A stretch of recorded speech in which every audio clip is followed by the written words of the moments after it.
Yes, you are. You are the first one here. I gotta set up a first command.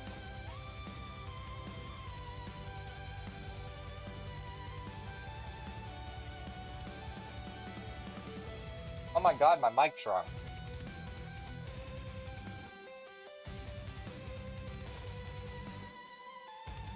Give it a second, it'll fix itself.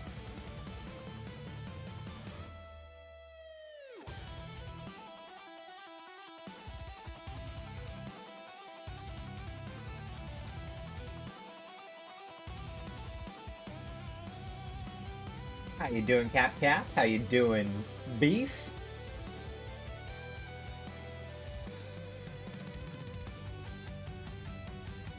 Welcome, welcome.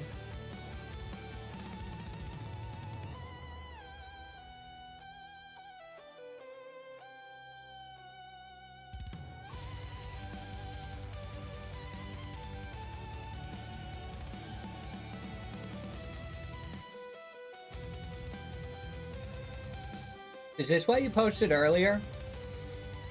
Cap, in one of the Discords? I haven't looked at it yet, but I saw you do it.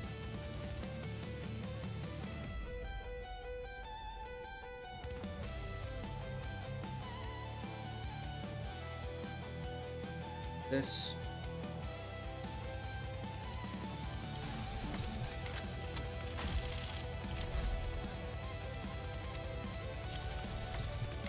You guys hear this, actually? I don't know if this audio is playing through. Okay, it is. Oh! Yes! Yes! Fuck yes! I don't care how much they are. I don't care. I wanted gloves. I got them. Yes! You got some nice... They're sport gloves? Those look like cotton candy gloves. Love them. Love them. Nice, good little cotton candy gloves there. Right. Got back to the starting soon screen. I don't have our transmission yet, so... That's awesome, though.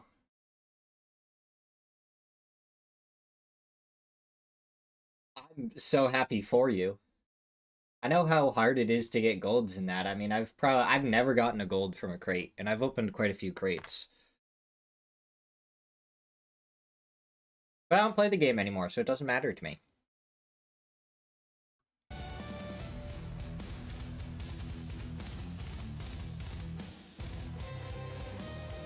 The only time I play that game is when someone else invites me to play it. I stopped playing when I dropped like 35 kills and lost their game. It was stupid.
What we're looking at right now doesn't say Falcons, but where you see Dream One's logo, that's actually what Falcons are going to be. They weren't here for day one. I don't think it'll matter too much. The only difficult thing is I don't think they'll be able to catch up to Team Liquid. I think that's the only unreachable team for one day of play.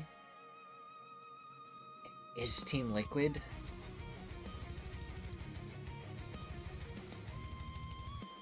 I mean, when you have more placement points than the kills, usually you're not doing too great on the leaderboard, but here we have Team Liquid dominating.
All right. Here we go. In match number 1, I was told the Falcons were going to be here. I will be watching for when they come out of the plane. We are excited for this.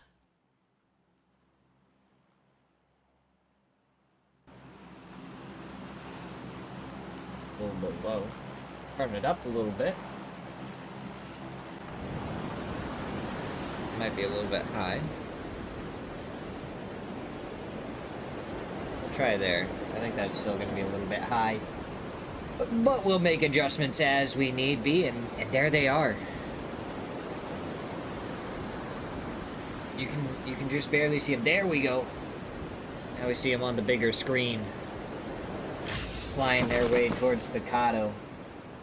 Definitely still a little bit too loud.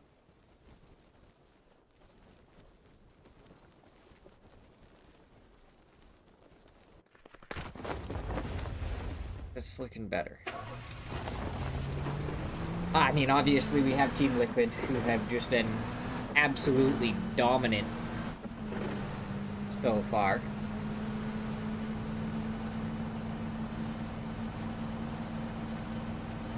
had some teams do maybe a little bit better than we would have expected, but also some teams that would do a little bit worse than expected. Talking especially about what it takes. Having the best day number ones.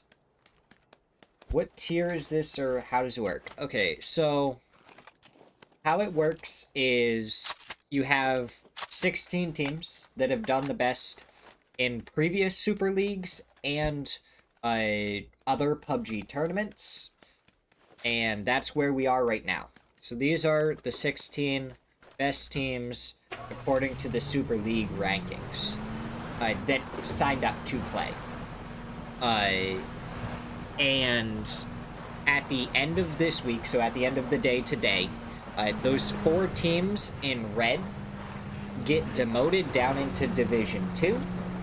And then when we see the Division 2 leaderboard during our breaks and stuff, you'll see 4 teams in green at the top of it, and those 4 teams join Division 1. So kind of like a soccer format, where you have some teams get relegated and some get promoted. That goes on for 4 weeks, and then they reevaluate how all the teams have done. And if there's any PUBG tournaments that have happened then that time, those points also get added into the Super League standings, and you get a new 16 teams that sign up to start the next series. This is the most basic rundown I can give of it.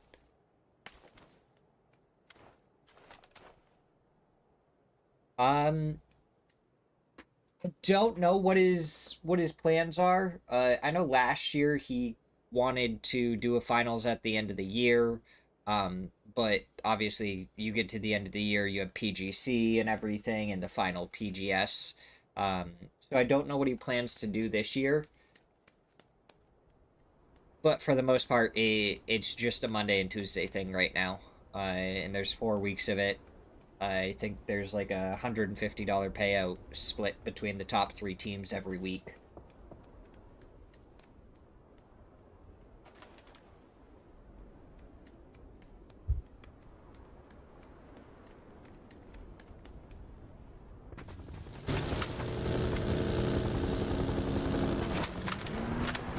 But yeah, this is the second year that we're running this, so we'll figure out,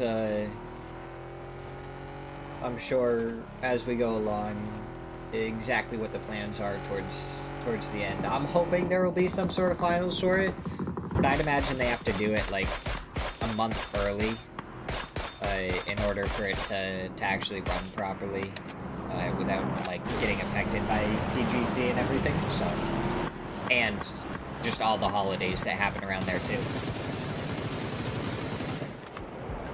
Okay, the shooting does make it just a little bit loud, I think.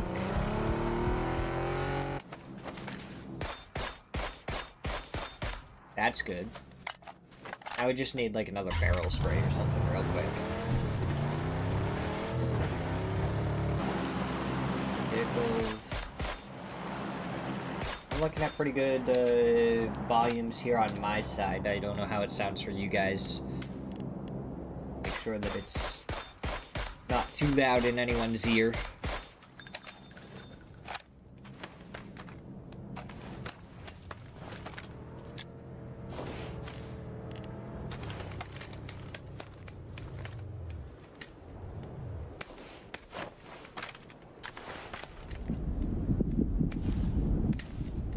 Let's look at this map right now.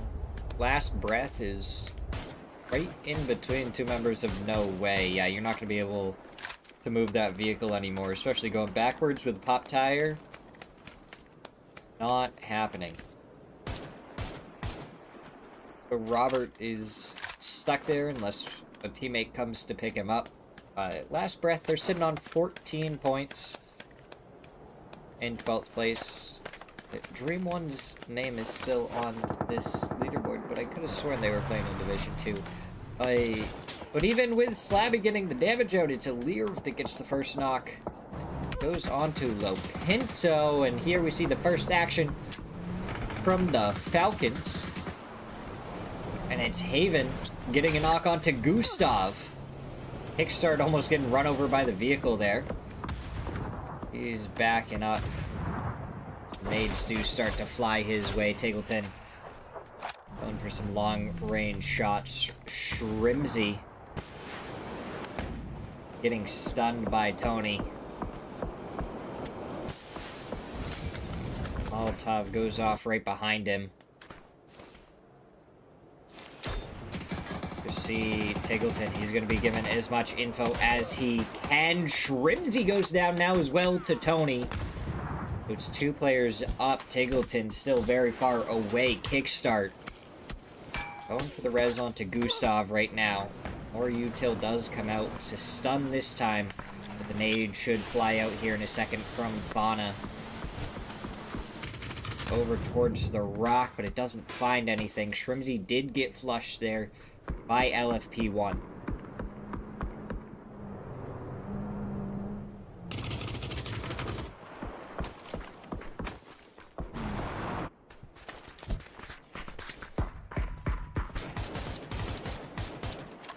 Tony, he's found a different angle to shoot into the side of these players with, and the rest of Athletes of Christ are trying to cut him off before they can really get anywhere. Gustav gets the headshots onto Haven to take him down. Fauna's going to prep a nade immediately. Throw it out a little bit short. No, it's a perfect nade onto Gustav. Now it's just going to be Kickstart over here alone again. Tony, some very long-range shots going out. Try and confirm the flush. They're trying to defend his teammate, Taggleton. He hits a bullet onto Fauna.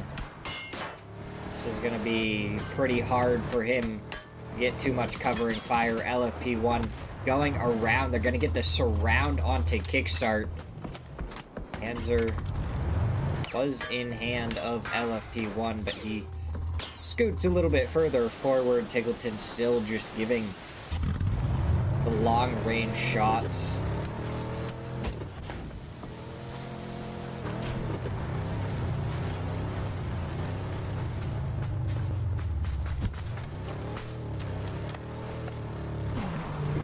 Taggleton is now in the vehicle, making his way over here. Kickstart taking some shots from LFP1. They do trade a little bit, but Fauna is the one that ends up getting the shots. Taggleton, long-range mini from the vehicle, takes down LFP1. But Fauna quickly hits the slow-moving target. And it's an early exit for Team Falcons in this one. They join us, and then they leave us already. We were looking forward to having them here.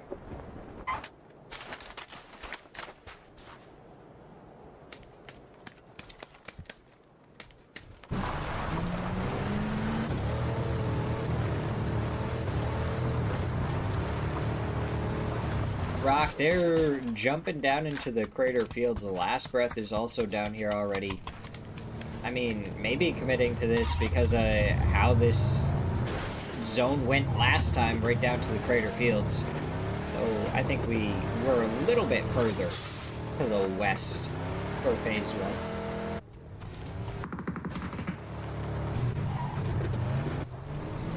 They rock down here. They should try and get all their vehicles to safety. What it takes gonna be right near Team Liquid. Shots do go out, and that's an early headshot onto Cowboy. If there's one player that you'd like to take out early, it would probably be Cowboy in this lobby right now. As I was saying things about Crater Fields, but Rock may have ended up making the correct choice.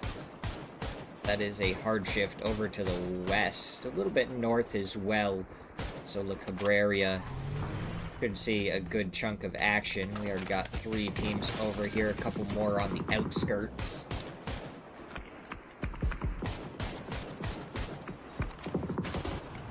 just see people continue to go for the long-range shots, trade a little bit, fakes in, got a knock onto Gladiator, and a whole bunch of players just want to get some damage into the BRDM. That way it's a little bit easier to take care of later and or just get rid of it early. Apparently can't back into that spot. Be a little bit of flipping right there going on. Certainly will want to try and get that vehicle tucked in there so you don't have too much to worry about. Mortars for Blazer. Where is he aiming? Because this isn't going for rock. This is 600 meters, so it's going to be going further than that. Question is where. The cameraman has the wrong read on it. I don't think he noticed the 600 meters, unfortunately. It looks like probably going towards Bestia would be my guess.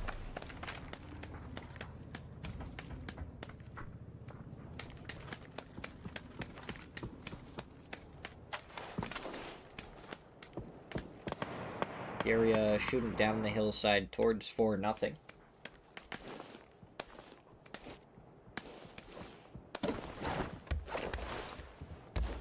Got a few more seconds until this zone is gonna pop. Team Liquid, they're going around the edge of the craters right now. If they go down into the warehouses, it's gonna be straight into Rock's hands. If they turn up to the left, no way is already there. Question is, where are they gonna end up? And it looks like on the far side, Kawazdine gets the first knock onto Luke 12. Sparking trying to prep the nade, throws it through the window. Blazer took down Cowboy. Purdy goes down to him as well. And now it's all on to Alo.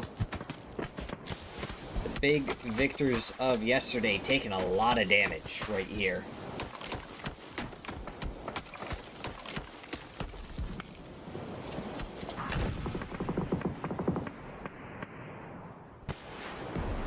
Mortars continue to fly towards Bestia as Last Breath are taking shots towards Rock when they tried to throw some util over towards Team Liquid.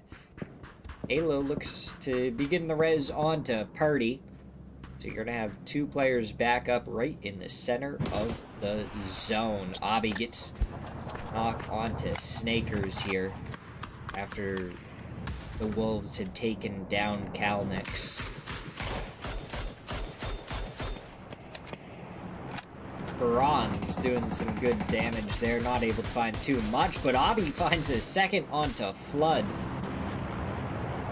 It looks like 55 may be able to get involved in this. That nade goes forward, quite go far enough to make it towards H-Win. He's lobbing that nade over towards Obby. Box in the BRDM. He's trying to give his team a little bit of cover. No way. Have decided to consolidate up over here on this ridge. Oyo's sticking with a 2-2 split. As Sand Hero taking some shots towards a gas can.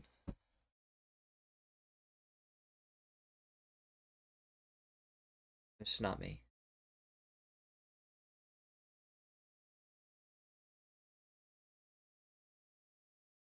Kill feed, we see a couple of trades between the Wolves and Euphorix 10. We may have fortunately lost one of our POVs.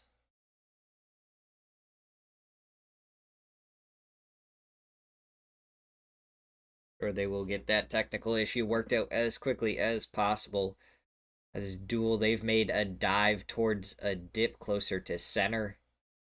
Have taken a lot of damage so far. Oh yeah, this is very much frozen.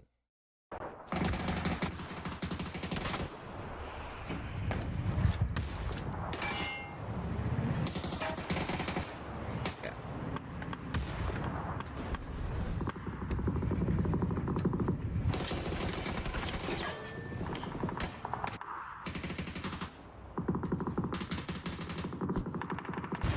a quick slideshow of what happened there, but now we get back to live time. Wooly getting a knock onto Fakeson.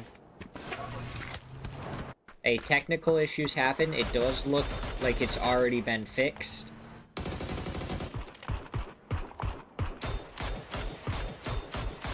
This group for Super League, always super on top of it. We appreciate it. I mean, technical issues happen. And so don't issues from running over your teammates, as that's exactly what Wooly just did to Sharpshot. It's gonna be Bestia versus No Way.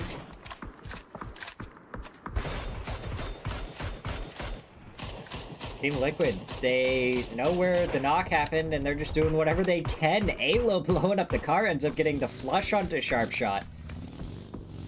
Very unfortunate there for Duel, losing one that way. Murillo gets the knock onto Gabru. He's going to try and go for the flush with that underhand nade before taking a headshot. One of the members of the Wolves.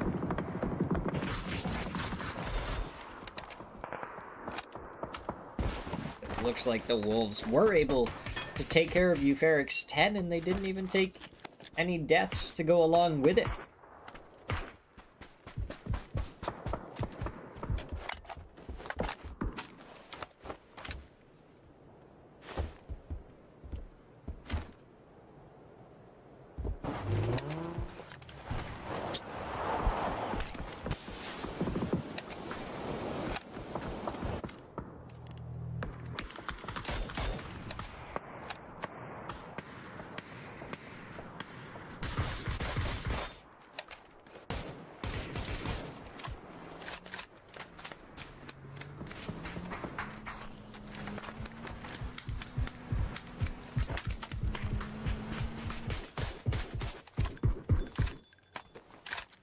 More shots going out from a rock.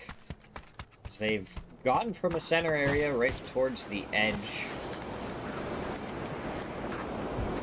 Bestia have now gotten off the hillside. They are lobbing nades over towards Gladiator. This could be a big one from Benya. No, it goes over towards Gladiator instead. You throw that to the back, you might have found a double. How you doing? Wyvern is low. Pinto picks up two. Benya, he's the last one going for the shots towards Slabby, trading him, but Slabby just holds down the trigger to take down Benya.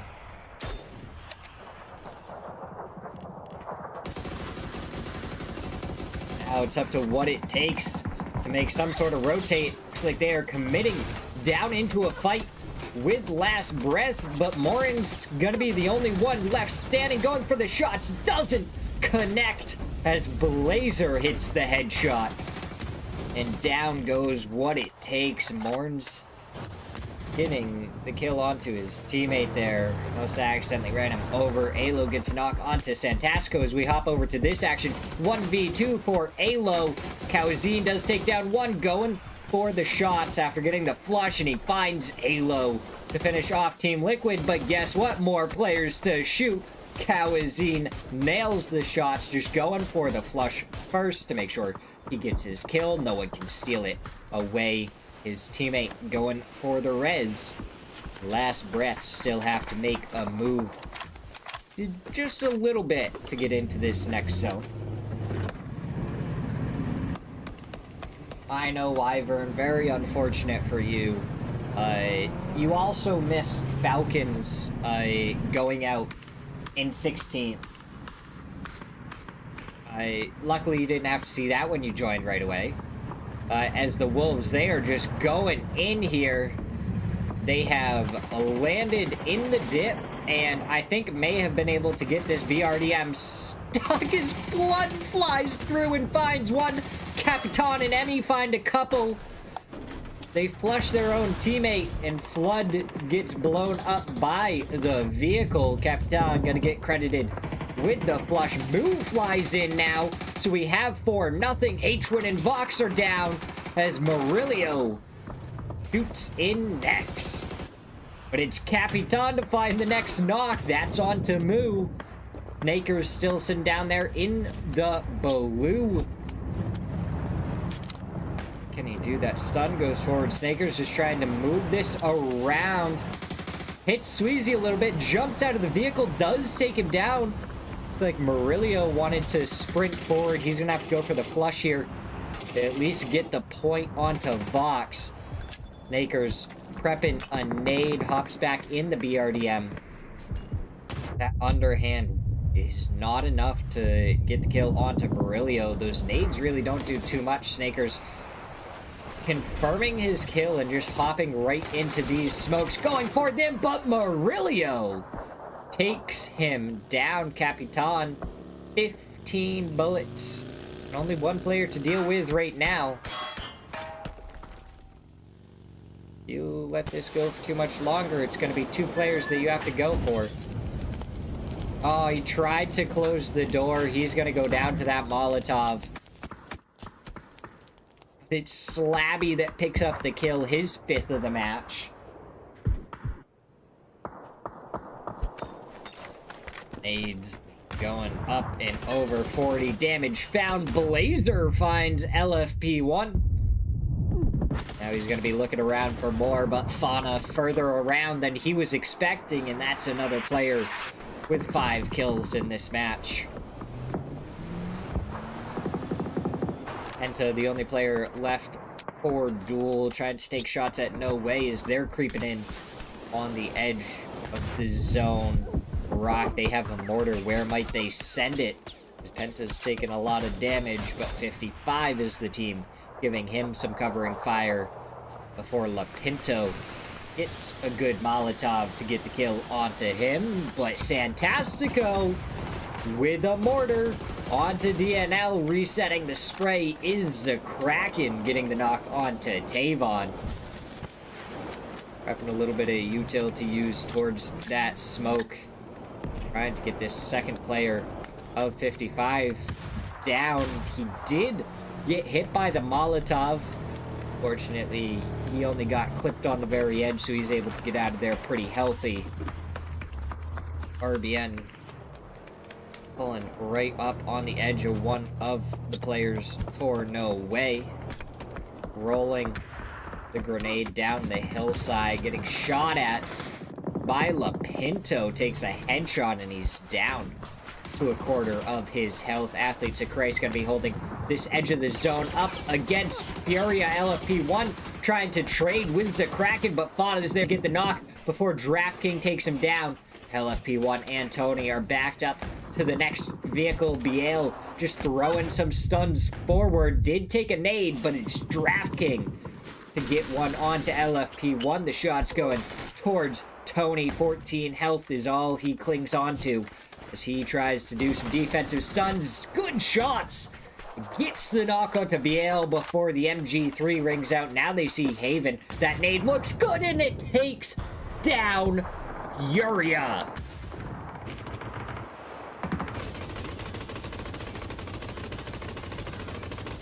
Oh, M249. This BRDM that 4-0 has, it's going to get blown up. Murillo's going to be in a tough spot. Gabru's going to be the one to pick up the knock. There's only one player left in this dip on 4-0. Glock, he has 4 nades. All he has to do is lob one over, get it close, but Karak, he's throwing it far. You gotta get it closer. They're right up on the ridge. Murillo and Moo both prepping nades, throwing it towards the blue zone. That one a little bit better towards the BRDM, but it doesn't find any damage. 55 is backed up a little bit. The Santastico gets knocked to Gabru. Let's get the flush as well. Now he's going to be able to settle in right behind this Rock. We have 3 teams remaining. Rock 55 and 4-0. 55, the only team 3 players strong. Duos for the other 2. Gabru, I don't think he's going to have any idea that he's about to get shot in the back. But he does spot out the head of the opponent. The awareness on another level for him. throws the stuns up and over. That's right into RBN's face. Crack, all you have to do is make the move around here to help out your teammate. Kawazine gets the knock onto Moo as Murillo took down Gabru. Now RBN should be able to just get the flush. 4-0, continuing to just chain reses. Survived as long as possible. It is coming to an end for their time in this dip. They have to make the move somewhere. Emergency cover and smokes are coming out. Kawazine takes down Gabru, picks up a 5th kill for himself. His Glock took down Moo, so now 4-0 gonna be aware that 55 PD is down here. Rock, RBN, if he can hit these shots. No, it's Kawazine to get another one. 1v1v2. Rock has the high ground. Murillo try and pick up Moo, but Kawazine saw the possibility and takes them both down. 10 kills overall for Rock. And now it's a 1v2. Oh, that Molotov lands onto Crack, so he has to back up. He's gonna have to heal first before going for this fight. RBN sitting at completely full health. So much util for Kawazine. RBN only has 4 stuns.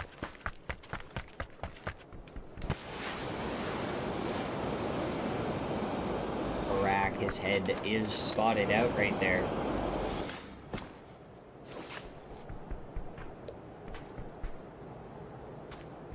What can Crack do up against these final 2 players? Or util comes out. RBN now has a nade. But he's going to go down towards the low side. Crack does have a P90, the great equalizer. Right beside the UMP. Spotted out again. These players get these nades prepped and ready. Crack's nade does land on Kawazine, and the P90 does find him. RBN, good shots in return, but this takes it down into a 1v1. Crack has another nade. He's getting ready, prepping it, throwing it forward right next to the rock. Finds a lot of damage, but not the flush or the finish. He's going to prep one more. Throw it forward, and he finds both with it! Crack clutches it out for 55 PD. Only 4 kills, but they get the chicken dinner. And Crack picks up 3. What a match there from him. What a nade to finish that team off and get the chicken dinner at the end. He knew where they were. He got the res. The player committed to it, and it left him vulnerable. That is it for match number 1. We're going to go to a quick break as we get ready for match number 2.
Match number 2 underway. Hopefully this time gonna see the Falcons stick around for a little bit longer. This will be our last Miramar of the week. We see it for such a short amount of time, it feels like. We see it right at the end of the day one day. We see it at the beginning and then never again until the following week.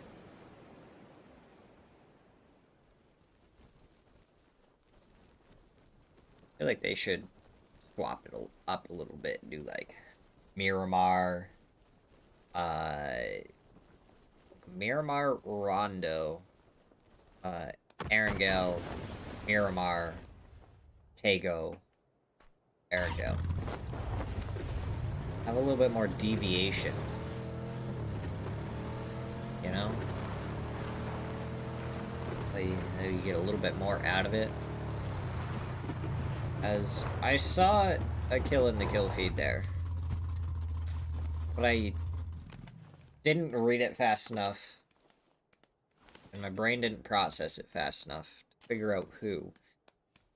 But it looks like it was Benya picking up a kill onto one of the members of 55.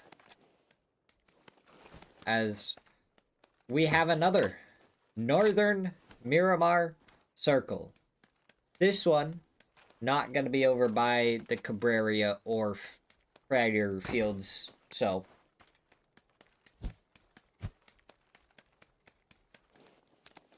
Yeah. Yeah, that would work too, Wyvern. Just something other than sitting here playing 2 of the same map in a row. Because then if people really like this map, then after this map is gone, they may just leave. You never know. That could happen, but if they like this map with the setup you just put out there, they'd stick around at least till Game 5. I don't know. he's doing it because that's the way it was when he started Super League Series. So he's still kind of like following along with that format, and if they change it or anything, it'd probably be next year. Because like if he was gonna make any changes mid-year, it would be he'd have already swapped it to 5 games per day. Oh, that's the way it was for a good little while, Wyvern. Is they were playing Erangel. I think at one point Vikendi was in there. And then it was like Erangel, Vikendi, Tago, Miramar, and then the next day it'd be Miramar, Tago, Vikendi, Erangel. And then they got rid of Vikendi and they brought in Rondo. So I think when I was first around for comp, that what you said is kind of the way it was going. And it was a little bit more deviation and stuff, but I liked it more then. Then we got to look forward to more Miramar if you really liked it towards the end, and if you really liked Erangel, you get it earlier and it later. I don't know. I feel like a lot of people are just here to watch anyways. They don't really care about what maps are happening or when. They just want to see the blood, action, and glory that is PUBG.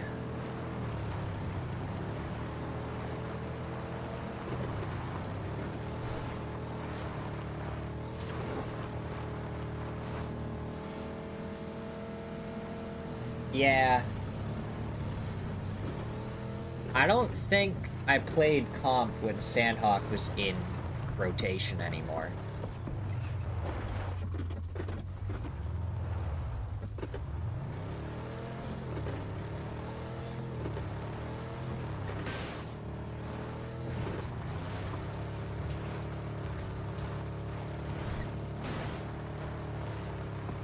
Yeah. But what can you do? That's how PUBG was doing it. And Super League was created and still does run with the intent of trying to have a consistent competitive environment, which means following along with most of the stuff that the comp scene does. And again, like I said, usually they kind of swap things up on a year basis, just so they're not messing with things without enough time to really get into the nitty-gritty of making sure that it's going to work the way they want it. Hello, Hutch, how you doing? Always fun to see your fragging face around here.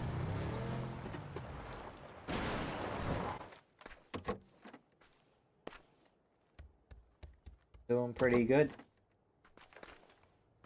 We're chilling, casting some games. We finally get to cast Falcons, I think for the first time this year. I don't think they've been playing Super League all year long.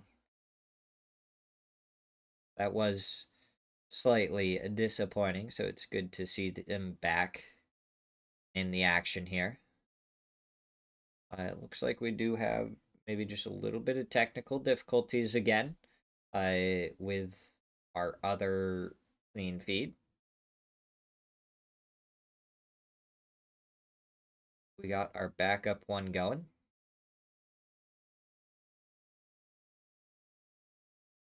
Which means sometimes the audio can be a little bit wonky.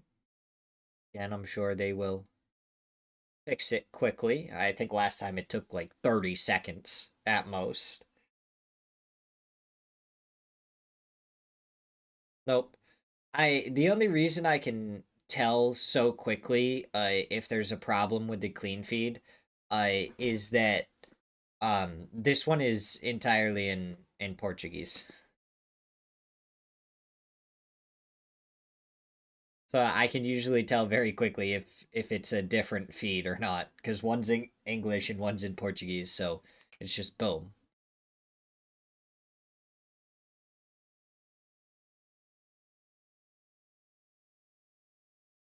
We are still 64 players up, 8.5 minutes into this one, though.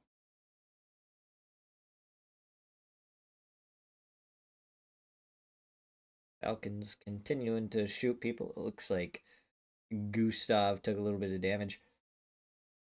Yeah, I'm not gonna lie, Wyvern. Watching PPP can really hurt my brain sometimes as to what's going on. Because they're swapping back and forth between like first person and third person and everything. So I tend to just read kill feed a lot and pay attention to like the outside rather than focus on the middle of the screen, or I get a headache.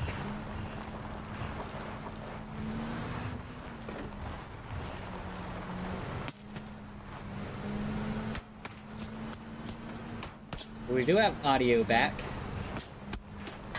This is still the secondary feed. But will we make it to 10 minutes? 20 seconds away, people.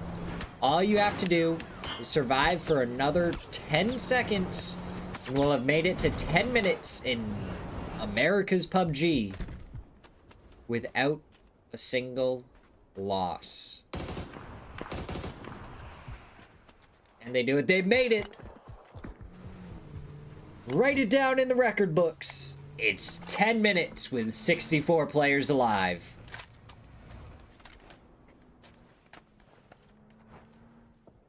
Oh, fair enough. Yeah.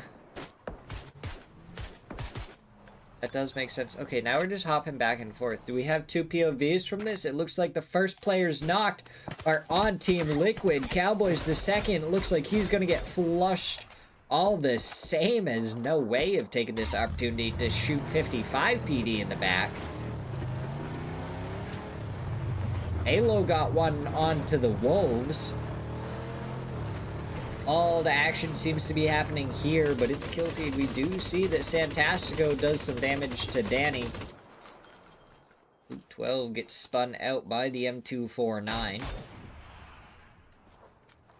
Like, possibly Team Liquid going up against the Wolves as 55 retreat to take a better line of approach towards No Way. Toyo crashing onto one of the two-man of Falcons, and Bigleton gonna be the last one to make his way over here.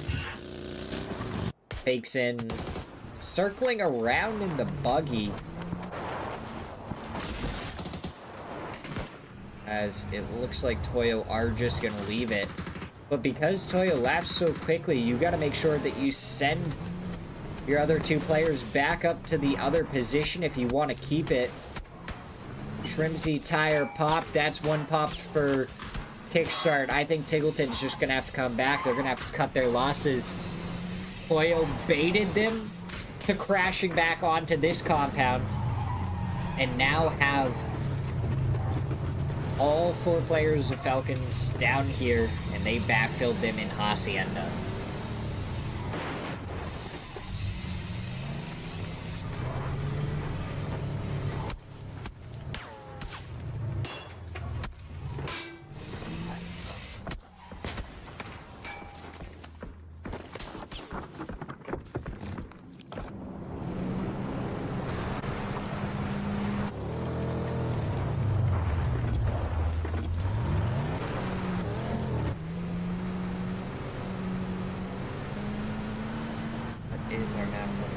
Like 55 PD, maybe got the chip. Gabru would be able to get the res down in truck stop. Alo, if he got the chips for his teammates, can either go to El Azahar or Cruz Devai.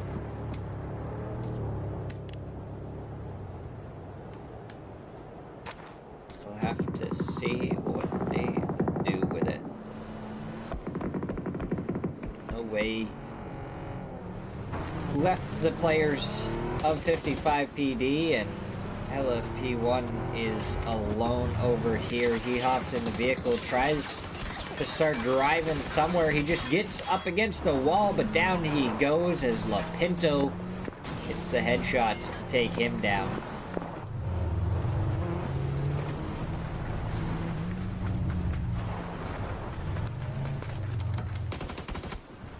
Flush comes out. And that's 2 points there for No Way.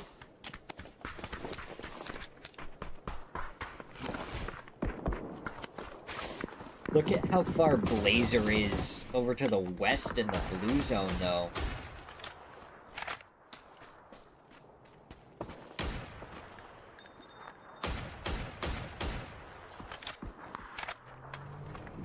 Nope. We are going to the southwest, not the southeast. As we saw Frogman hit at least one bullet there. But no more with the Dragunov Falcons. They're going to be down to only 2 vehicles. They have a spot that they can send it to just ahead of them in zone, but it might be a race with Toyo.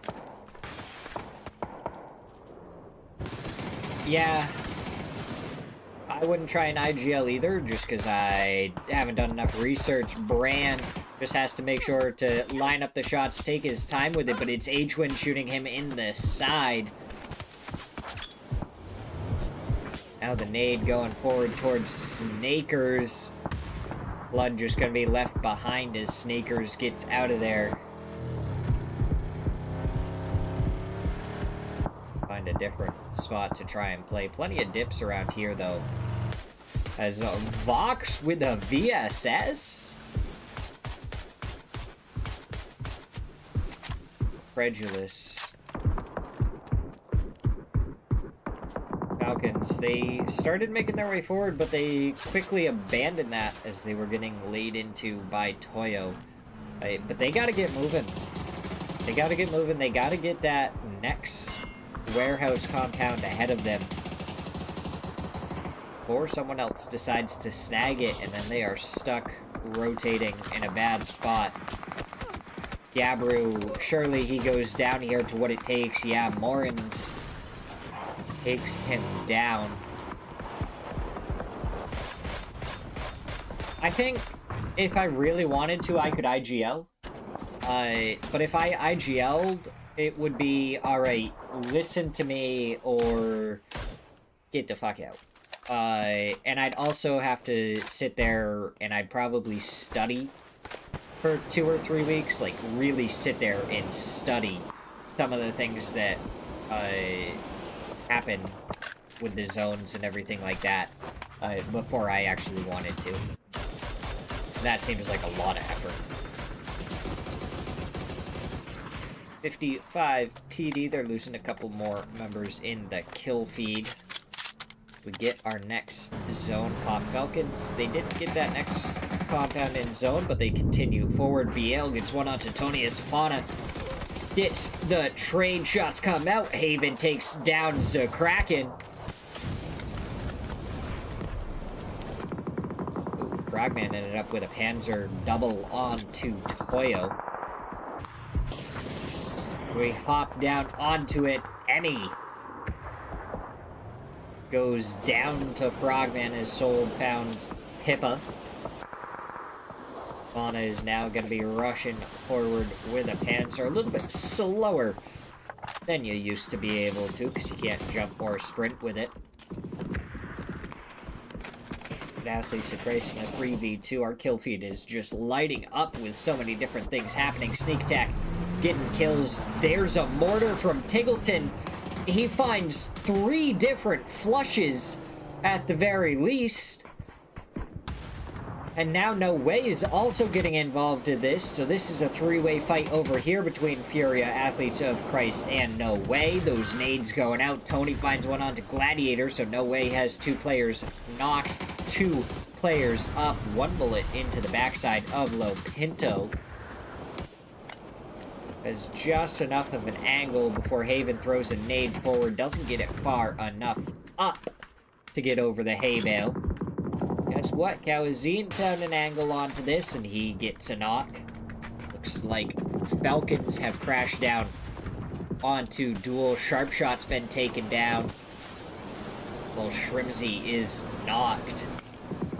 4-0. Thinking it might be a good idea to be in the area if they want to. Wooly tries to go for it, but completely misses the shots. Cuts behind. All he can do from there, though, is go for jump shots. Sparking, taking down the Beyblade as it spins by. One player left up in Enzito, and Kawazine takes him down.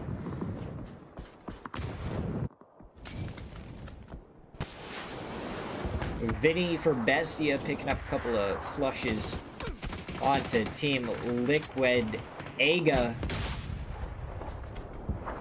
for Duel shoots the Panzer forward, doesn't find anything. Peeking around the corner, he knows there's a couple of players over here waiting for them to peek. Taggleton gets the knock with the nade, though. Maybe a little bit of friendly fire damage onto his teammates, but hey, he kept them alive going around that corner. Still 3 teams up over here. Athletes of Christ have gone down to a 2-man. No Way have stayed up as 3. Furia has their 2 players remaining. Fauna still has this Panzer if he wants to walk forward and shoot it towards anyone. Even it's off the edge of the staircase as Molotov's nades going forward, and that might be Haven going down to that one. Yeah, so now No Way can push forward onto this. Haven's gonna be flushed out very quickly. That Molotov spread far enough. As No Way's blue zone actually slows them down more than anything else right here. And Fauna, he's just waiting for that Panzer opportunity to come through. It may lead him to dying to himself. Throws the gas can. It gets blown up. So Furia just using it. Hey, you want to throw that gas can? We'll explode it for you. To use it defensively. Gustav catching Penta unaware in the building. As Fauna is just stuck in a very difficult position right now. Smokes continue to go out. This isn't even in the zone anymore, so with phase 5 closing in, these teams either need to finish off the fight, or they're going to be fighting in the blue zone just to give themselves a more difficult rotation later on. Fauna was ready to shoot that window if he thought it was going to give him a knock. But he decides not to go with it. A couple more smokes go down. And he is just stalling for as much time as he can. Oh, Sweezy with this nade. Lobs it up and over. Doesn't get a knock. Doesn't even get that much damage onto Falcons. Couple of stuns going through. Lindsay on the other side. And now Sweezy gonna start pushing. These players gonna be ready for him. And kickstarts the one that gets the kill right now. Tingleton's sitting on 4 kills for the Falcons. Barking. He's got 3 kills for Rock, and he's one of the players that we think might need to step it up a little bit. He is so valuable. He can bring so much to the table. I just feel like we haven't seen it quite as much as we did before with Team Liquid. So as he settles in with Rock, hopefully, we should see more and more great stuff out of him. You think so, Wyvern? I don't know. Are you sure? I feel like Duel's gonna win this one. You know? They got taken down by Falcons just a little while ago, so I think they really got this one in the bag.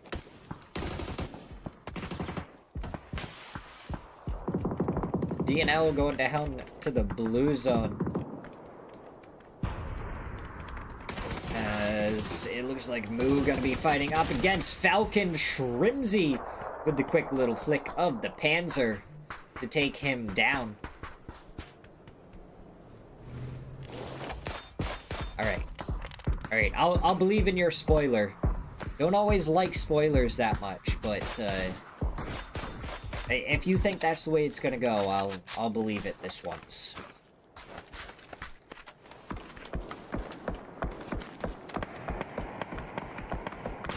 They are just peeking over towards last breath. If they didn't have that smoke up, it'd be so much more trouble for them. They did get a knock onto Vinny, so they can try and make a move. If Euphorix 10 ends up as a full 4-man, I don't know who got all the knocks onto that team, but shame on them for not capitalizing on more. Looks like Vinny is gonna get rezzed. Robert going down to Gustav. New addition for Team Falcons after they got rid of H-Win. Through the smokes, Gustav just going for the spray.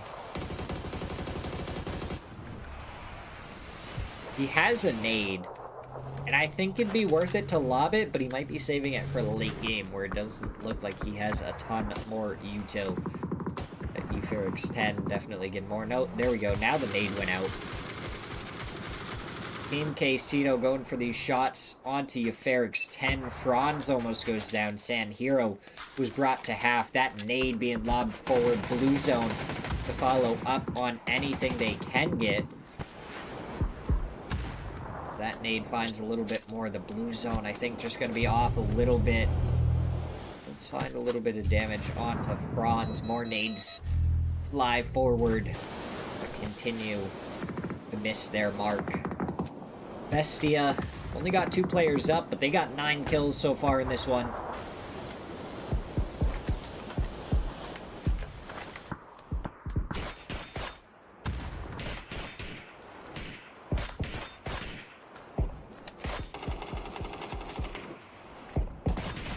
Did who say they weren't playing PUBG? What? Why they aren't playing? Aid forward from Shrimsy. Oh, Dream 1? No. I haven't seen anything about why they haven't played. I can try and go back through and find it during this next intermission. They might have said something yesterday.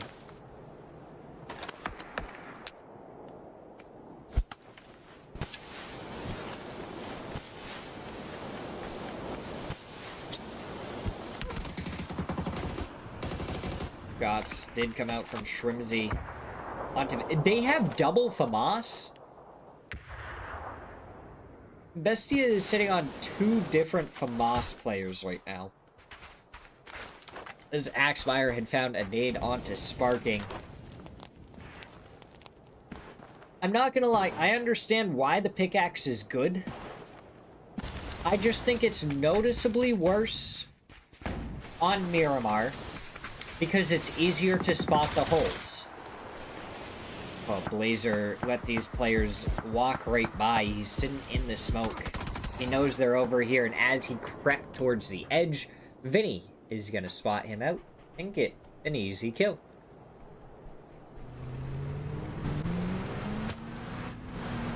Yeah. But it's also really unfortunate for Dream 1 because they were a team that, you know, made their stand, got themselves up into Division 1 consistently, and that's why they were here for Week 1. To just not show up afterwards is unfortunate. Tiggleton steps up and over, perfectly executes El Picante. Now it's only 2 players up on Team Quesito. Rock gets taken down by Axmeyer. Anubis is going to go down to that Molotov from Shrimsy. Now there's only 1 player up. And then you have to deal with 2 players with FAMASes on the side of Bestia. Shrimsy going for the shots in return. Gustav finishes off the last player of Team Quesito. Tiggleton gets up to 5 kills in the match. Gustav is 1 away from that. There's 2 players on Bestia that are right up against the edge. Yeah, it is on them. It is just unfortunate, like, because if there's like 2 players that stuck around but the other 2 didn't want to play anymore or something, that'd be unfortunate. As Falcons just clean that up. 16 kills in the chicken dinner. They will launch themselves up the leaderboard with another couple of games like that. We're gonna go to a quick break. As we get ready for match number 3, I do a little bit of digging, see if I can find anything about why Dream 1 isn't gonna play.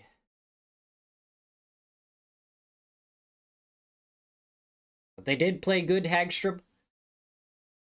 Hopefully they continue to show us more in the next couple of games. We will be right back for match number 3.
Match number 3.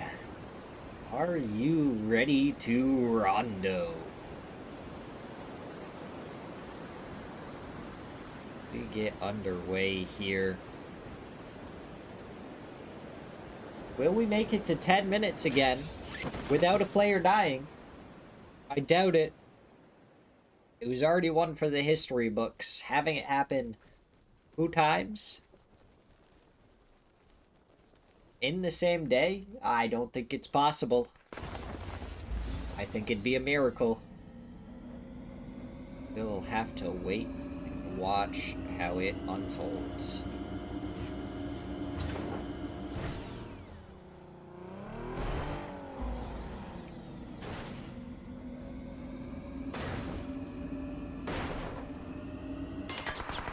Gabru went up to a hilltop compound, started getting shot at, and decided that maybe he just wanted to drive away. Did he flip his vehicle? Nah, it's a Pico bus. It's not possible to flip one of those things. Unless you landed on its roof, and if you did that, that's honestly just impressive in its own right.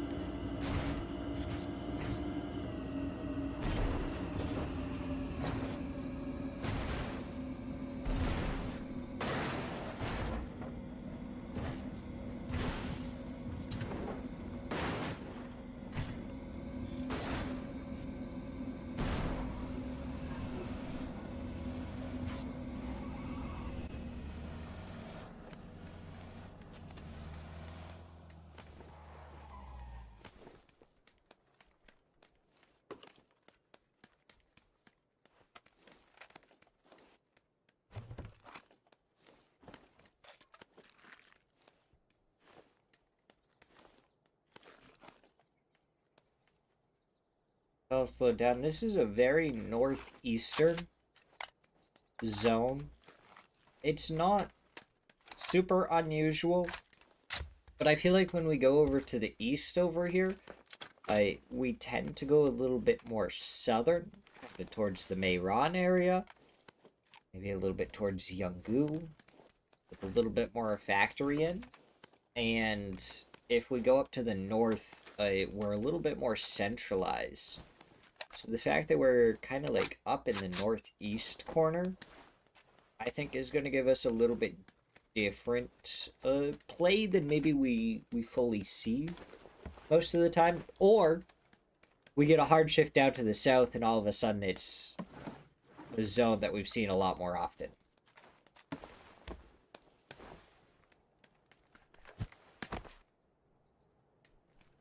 Time will tell us exactly how it's going to work out.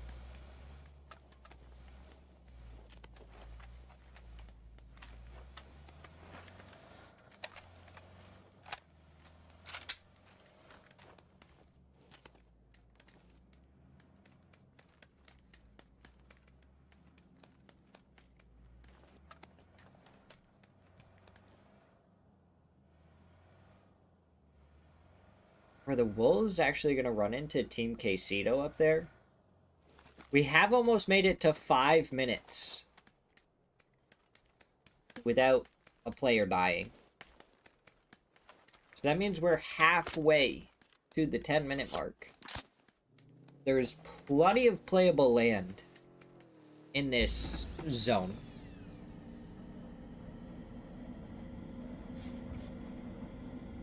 There is a few more lakes and stuff on this map than other ones. So it's an interesting thing to have to play around.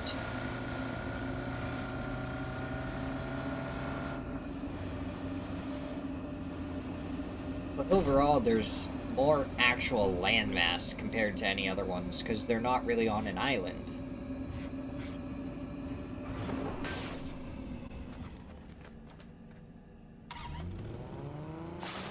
We did make it to the 5-minute mark with no one dying. So now we gotta try and make it to 7.5 minutes. Be 3/4 of the way there. Like Falcons are gonna pick themselves up some free gear. Because I mean, they definitely need it. Sitting in 12th place after just 2 matches played they are tied with Euphoric's 10 for both placement points and kill points. But they've done it in 6 less matches than them. If they have just one more match where they get another 26 points, that's going to put them at, 53? And that would put them up into 6th place.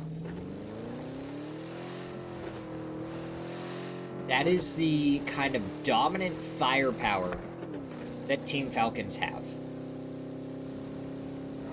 Team Liquid so far have played more for the win rather than the kills.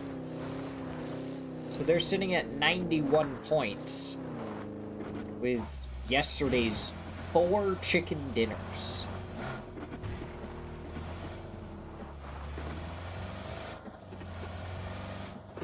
Leading the way for them. But so far they haven't looked phenomenal today. I believe they came into the day with 86 or 88 points, and they're only at 91 now. So Rock has almost caught back up with them already. If Falcons win every single match for the rest of the day, I feel like they have a possibility to even catch up to those top teams right now.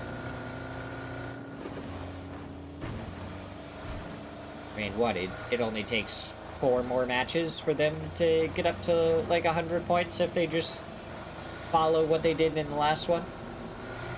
But we have made it to that 7.5 minute mark. 64 players still alive.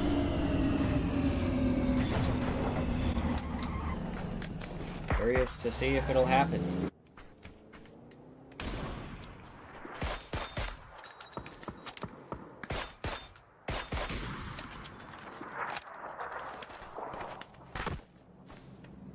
Shots going out towards 55 along the roadside.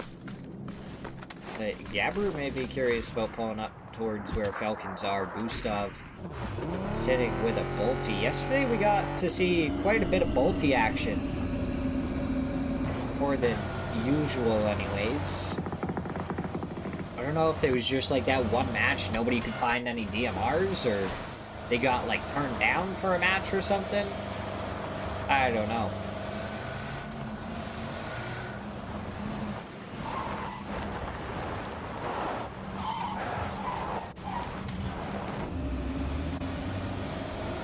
No way is watching Furia go by and it's a headshot onto BL.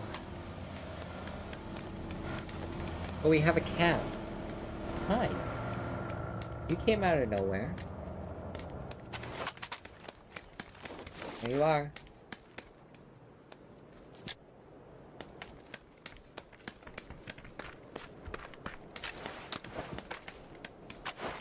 No.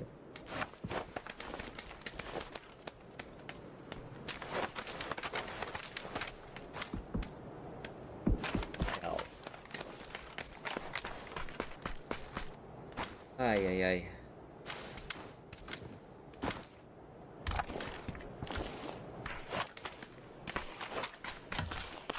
I'm watching you. Zone-wise, still plenty of space, and we're about to make it to 10 minutes without losing a player again, but what it takes in 4-0. We're both going across the Jadina City bridges. No, what it takes is sitting at 9 points.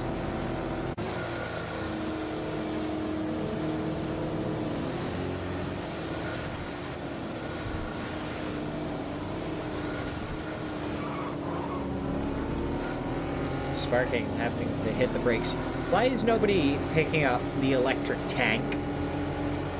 The Pico bus, I think, is one of the best pieces of cover. We just kind of center up. This is going to be an interesting zone. Where are Falcons going to send it? They are going right next to Toyo right now. They've pulled up onto 2 members on this hillside. Emmy is the first one to fall. Capitan gets a trade onto Kickstart. He's trying to prep a nade, but Tigleton just takes him down. So it's 2 players down for Toyo. The flushes should come through pretty easy. Quick res on kickstart is going to be right back up to a 4-man. Fakes it, gets a shot onto RBN. They've already lost 2 players, though. It's Fantastico winning that fight as his vehicle rolls away from him. Could have been dangerous. Kawazine picked up, sold. And it's going to be Toyo, the first team that's out of this match. Rock taking a little bit more damage from Falcons right afterwards. So if Falcons wanted to, they can crash down onto that compound, but it looks like they are happy with the hillside up above it. Which makes sense. You have 2 different hills that can just look right down on it. El Picante, yeah, messed up driving and giving Purdy a new rock to hide behind that wouldn't normally be there. Like we have Duel and 55 fighting as well. Duel sitting at 50 points right now. 55 is sitting at 61, so they're not doing too bad themselves. Sharp shot taken out of the vehicle by Glock. So now it's 2 players left for Duel, and Glock finds Aga out of the vehicle as well. Penta getting shot in the back by What It Takes. Trying to reposition that stun right onto him. Completely blind. Just preps another smoke.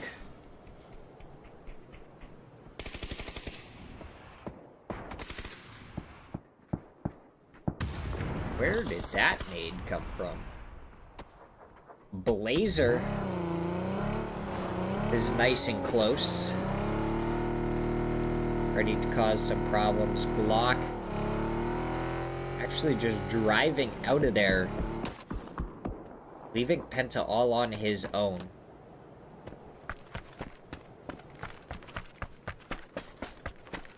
I feel like Blazer isn't actually over here anymore. I feel like he's drove off, and that's just a observer glitch. Yeah, just an observer glitch. Blazer isn't actually around. We can see his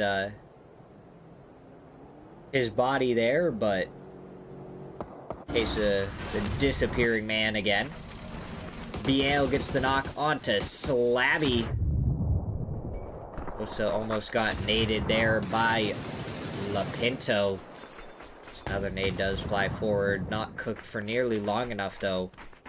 Osa just ready to make this move. Members of Furia just have to make sure to go together. He's on that outside wall. BL does get taken down, so Lapinto, he finds 2, but it's DraftKing from behind. But guess what? Lapinto did enough for Haven to pick up a couple of flushes. DraftKing makes sure he does get his. Haven's not going to get 3 free kills. So Kraken is watching the other 2 members of No Way crash onto his teammate. There is a Panzer in hand. It's going to be DraftKing going for the shots. He does find one, closes the door. He's got to get out of there before the Panzer comes around, and he dodges it expertly. Or throwing down another smoke. Playing around it to dodge this other player. So Kraken there to help, and he shoots DNL in the back. And no way, saying no way did we just get shot in the back 2 different times. As they go down. What It Takes getting followed by 4-0 right now in their rotation. So 4-0 either has to back off of this and just rotate somewhere else, or they're going to be going into What It Takes, Last Breath, and Team Quesito. Sweezy is splitting Last Breath and What It Takes right now. He does make it through, but now Team Quesito are taking some shots at him. Lyle is trying to cut right in front. He's going past both teams now. Now Sweezy ends up finding Team Liquid. So all that effort of driving through 3 teams just to find a 4th. So Lyle is going to be trying to scout something out for his team to go to. Aurelio driving through the members of Last Breath. He makes it through. The first gauntlet is not the problem currently. It's where to go afterwards. As the Wolves take down a second on 4-0. Moo has been knocked and is just sitting in the blue zone now. Only one player left for that team. Wolves did take a knock, so they pick up their teammate, drag him to safety.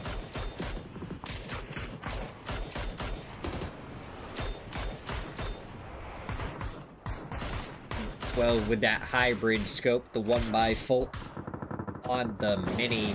I assume that if you put a 1x4 on a DMR or sniper, you just didn't find a 4X or better.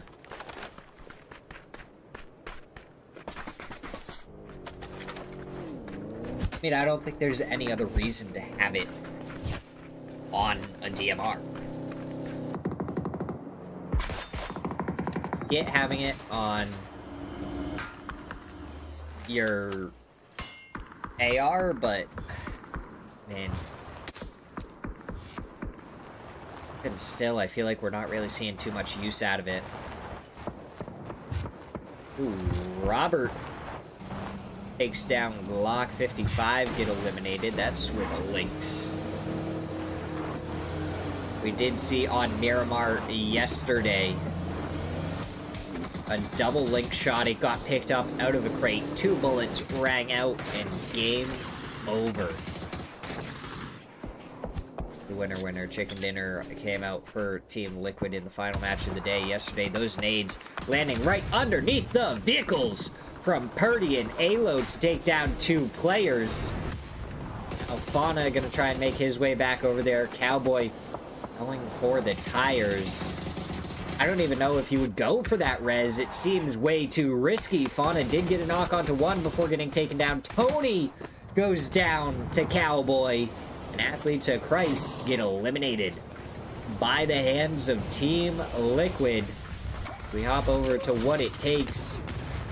Fighting up against Last Breath. Danny gets a knock onto Morin's gonna try and get the flush, but it's Robert to take down Kite.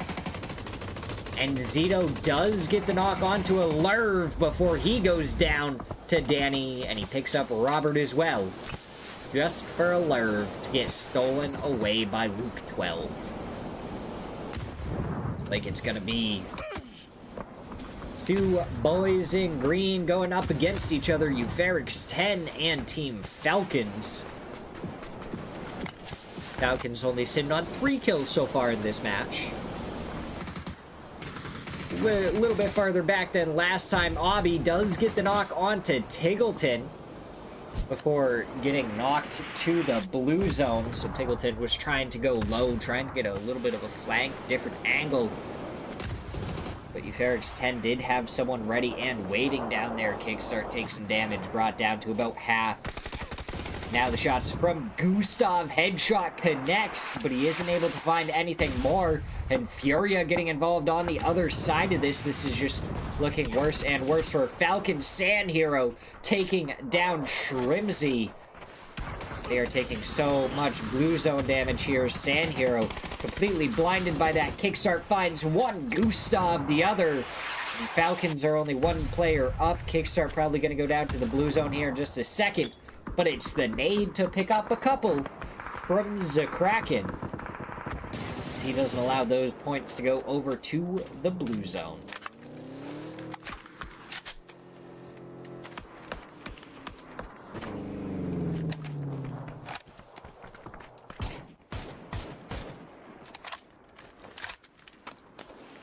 Team KC, though, they're in the placement points, but they don't have a single kill to go along with it. Last Breath are definitely making more of a bid to try and get out of the position they're in. Mortar's going forward, and they're missing by quite a bit. You got to bring that in by 4 or 5 clicks at least. That one looking better, a little bit to the left. Would have found Cowboy. There we go. That's what I'm talking about. Danny, you find 1. If you have any more, you might be able to get a second. It looks like with that 1 knock, they're going to try and make this crash Over towards the members of Team Liquid. Nades getting prepped and thrown out. Team Quesito getting involved, and that's another knock for Robert and Danny. Now it's one player left standing for Team Liquid, Luke 12. He was the clutch for them yesterday. He finds a knock onto Blazer. He is ready to fight the other two. Danny comes around the side of the smoke, though, to finish him off, and Danny is up to 5 kills in this match. Furia also looking strong right now. 9 kills so far. They are focusing their attention towards Rock. RBN gets taken down, but the point goes to the Wolves. Barking gonna be the next one up.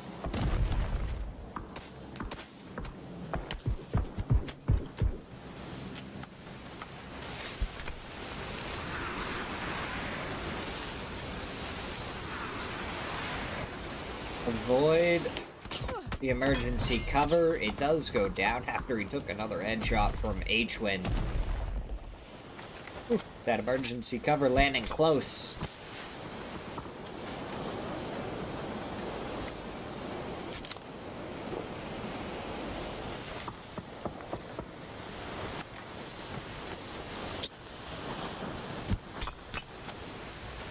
Nade goes forward. That should be because he wants to create a little dip to play out of.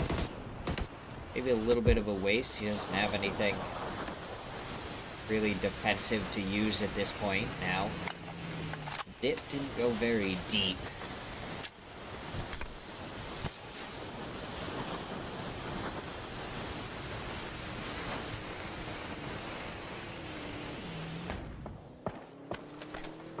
But he did get the blue zone.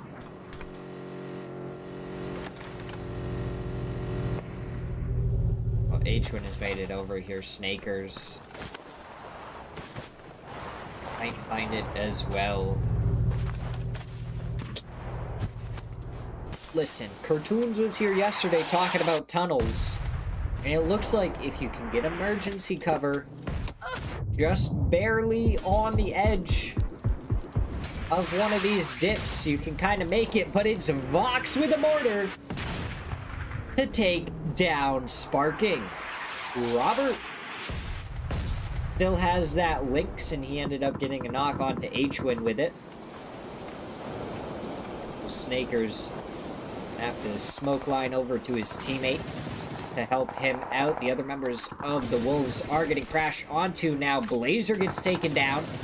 It looks like they're going to commit over towards H-Win, who they already have knocked. Snakers, what can he do? He does find one. He still hasn't gone down. He finds the other player.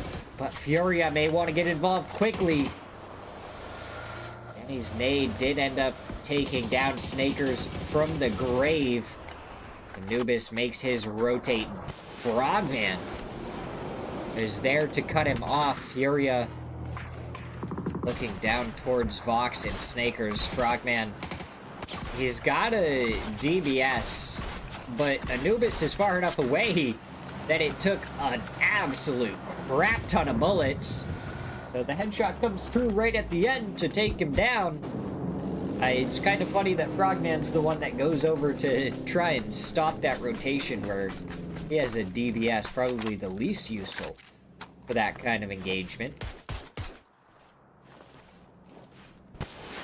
We have 3 teams remaining: Bestia, Furia, and the Wolves. 4v4v3. Gotta be careful with these Wolves. They are all strong players. Real good shots. So you can say the same about pretty much everyone left in this lobby. It's just that Furia really hasn't had as dominant a year as they did last year. I'd say it's almost like they took a little bit of a step back. I don't know if they were trying to mess with their playstyle or what. Yeah, quite seen the Furia that we saw last year. Meanwhile, 55 PD and Toyo have both really stepped it up compared to before.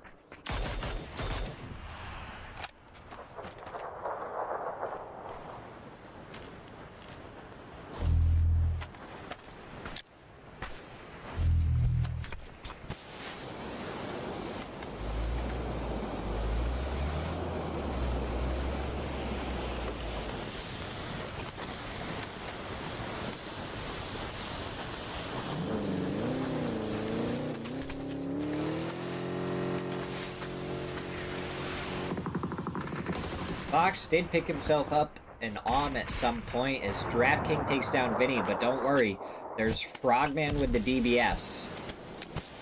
You push too close to him and it's going to be a real problem. That nade is going to be going out to try and get the flush onto Kraken. It does about 30 damage. BL and Posa both a little bit farther up. Furia up to 10 kills as they get the flush onto Vinny. Frogman does take a couple of shots in the back by DraftKing Benya. Has to try and help his teammate out a little bit. With that jump scout, he should have saw DraftKing, but I don't think he did. Hippo, the only player not over here, so now we're going to have everyone on the side of this hill. DraftKing low from a little bit of blue zone damage. BL is working on his mining skills in the middle of this fight.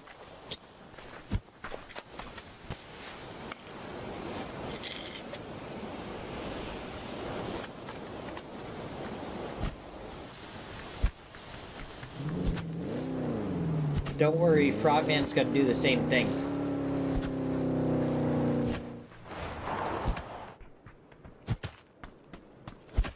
It's just so goofy.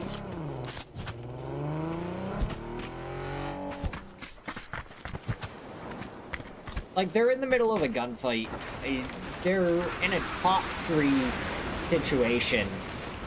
And everyone's just pulling out pickaxes and whacking the ground. It's so goofy to me.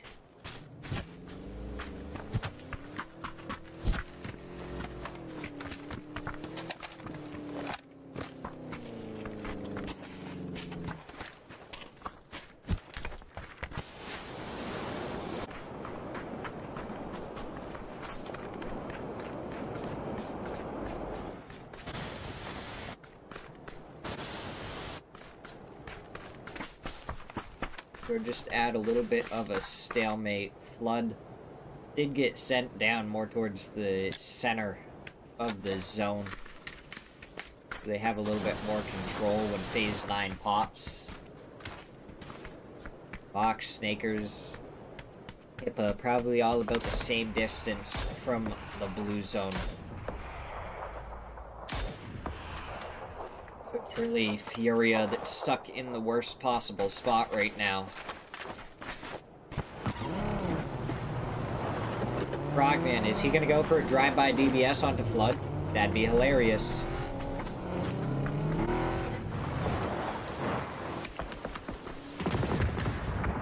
Like, he just pulls up towards Pippa for now.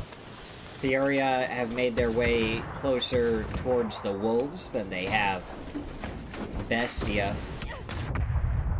That's a nade towards BL. Blue zone goes forward. Might be enough. Get the knock onto him. No, he goes for a first aid, but that second blue zone forcing him quite far away.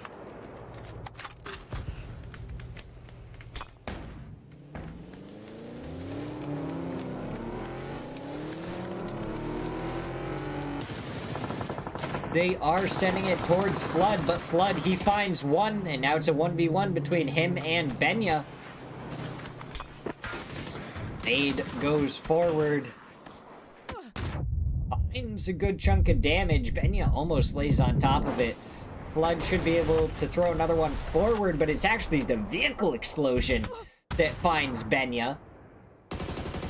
The Bestia, they tried to make a move onto this Flood. You just got to stick behind that emergency cover. Stop moving around quite so much and Pippa won't have the angle onto you. They hit that first aid as soon as possible as well. As, oh, here we go. Shots from the side. Pippa, he only finds one, but it's Posa laying down to find him in return. Now they have a player knocked. Vox trying to step up and over the top.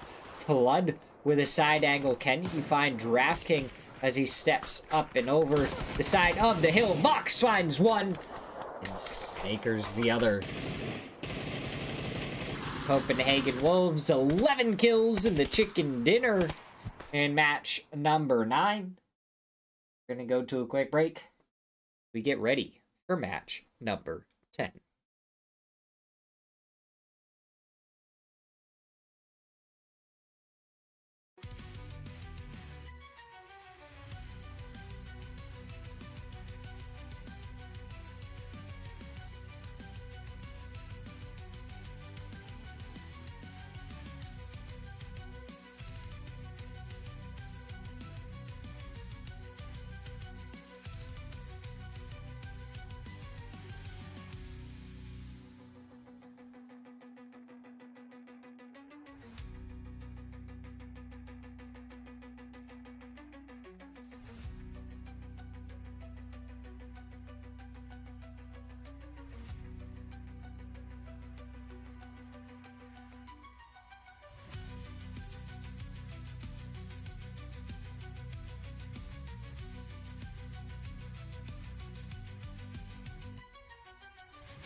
Alright, here we go. Right in to match number 10. And then we'll be in to our sunny Erangels for 2 matches to follow. Look at that jumble of color you see jumping out right at the end. What is Toyo doing?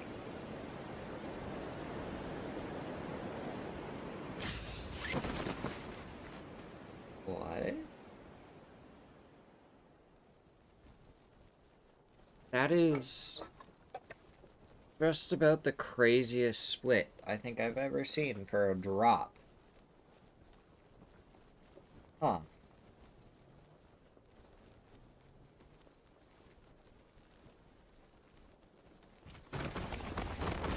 Well, there's no hut drops at the very least. We are all the way up to the north, and Toyo is gonna benefit off of this.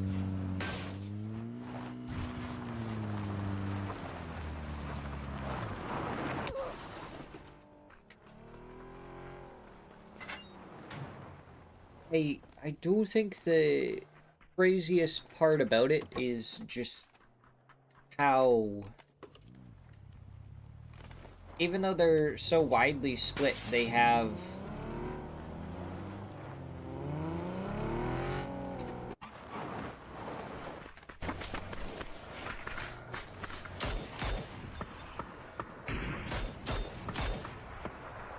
I don't know if Sold actually moved after he got shot the first time, but he did end up getting found. I don't know.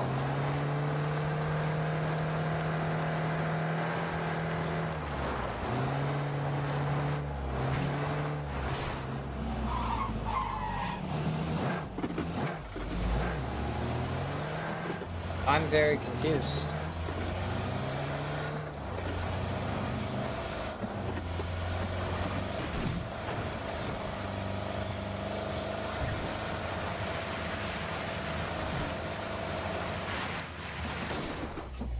Oh well. Anyways, looking at this zone, you still have 2 members of Koyo up. I mean, you have 3. I mean, it's there. Kinda in the middle of nowhere. Gladiator is taking a couple of shots at Wooly and failing to get up onto this roof. Don't take any lessons from him for how to parkour in this game. So we did not make it very far in this match without losing a player. But you also, like, I don't know, it's such a weird way to lose a player. Because, like, if you're gonna go that widely split, you may as well, like, have some players on both sides of the bridge, but they were all on one side of the water.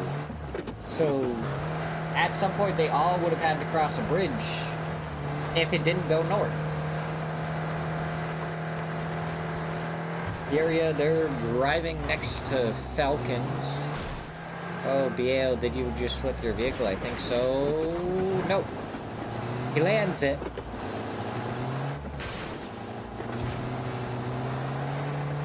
Now they continue forward, maybe to still find Falcons as they go along. Ooh, Kickstart takes a lot of damage there. Gustav also there. Furia ready for this. Gustav ends up going down.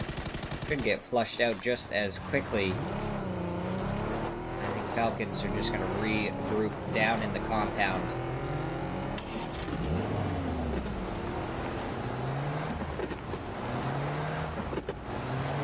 I think I got a stuffy nose going on here.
So we've lost 2 players already before the 10-minute mark. Snakers almost went down to Frogman right there.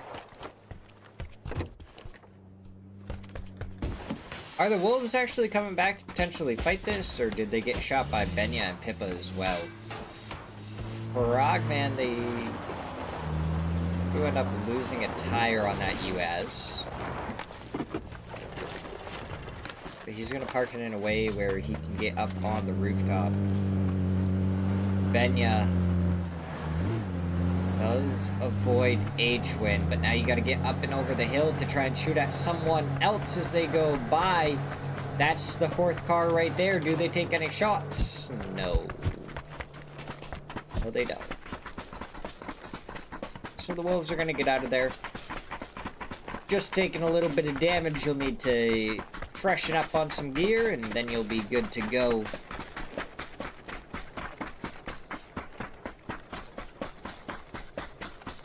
This zone with the angry smiley face up towards Shipyard. Or mischievous smiley face? I don't know. I don't know which one you'd call it. As Duel has 2 people on each side of the water, east and west, but no one down towards the south. Meanwhile, Draft King has 3 down to the south and 1 over on the western island.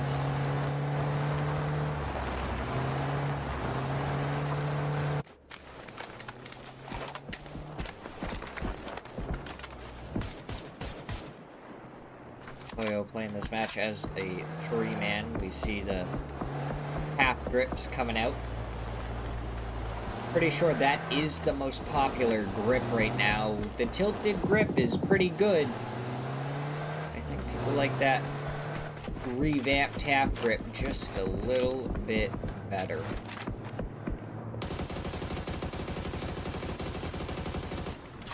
Shots going out from Capitan. He was trying to pop a tire. I don't think he got any of them though. So the player just going to be able to continue about his life. Fakesing gonna have to do a U-turn, flip around. His tire did get popped, and he has Enzito driving straight at him, who isn't able to hit the shots that he needs to. Finally does, but he might be going down in return to Capitan. What more teams get involved? Capitan does get the flush. Boren's going for some shots. Does take down Emmy. Capitan trying to go for the spray onto Kite. He does connect with it. 2v1 for Capitan. These 2 players might just want to drive over here to save their other teammate. Well, 55. Sitting towards the edge of Yang. Oh. The voice is sailing on me a little bit. Not working the way I want it to. He has worked around him. He takes down Sneak Attack. And now it's going to be him versus 1. Nade already being prepped. It's getting thrown over. Only finds a little bit of damage. And he finds Morins. And down goes What It Takes. An unfortunate week continues for them. They had Toyo on the back foot. They just weren't able to take down the last player.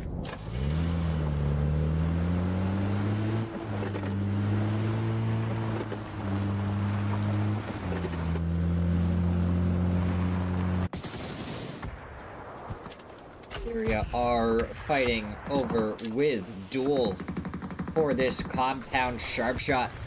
Gets a nade onto Posa to take at least 1 down.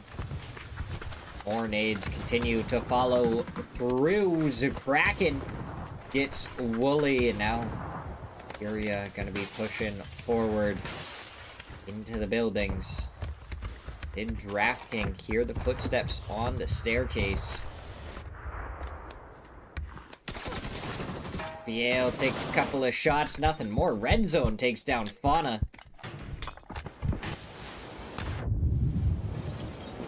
Nades and smokes going out, so Kraken Throwing a nade up onto the rooftop, gets the knock onto Penta. Sharp shot is all that remains over here, and he's in a fight against No Way now. He did take down Gladiator before Slabby was able to connect with the Mini. Gladiator is low.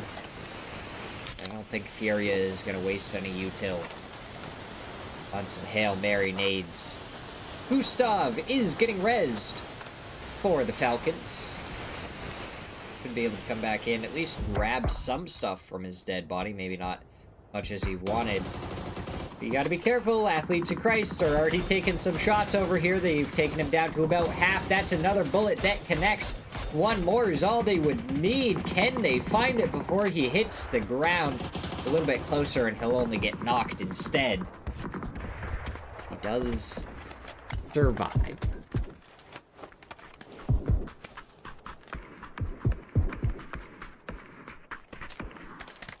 But at this point, Athletes of Christ are going to be able to get a little bit of bridge camp going on with the Falcons over at the other branch. They could go to if they want to go all the way up towards Shipyard. That bridge is free.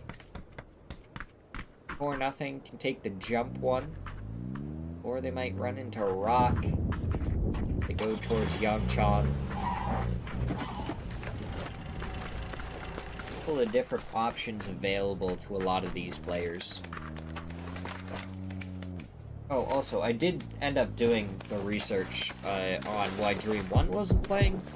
And all I found is...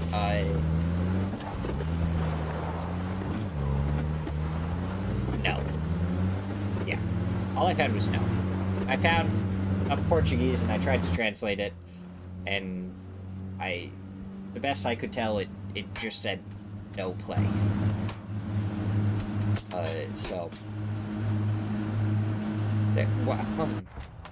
what a hard shift with that zone. Falcons technically wouldn't even need to take the pickup if they didn't want to. I'm sure they will get onto the other side.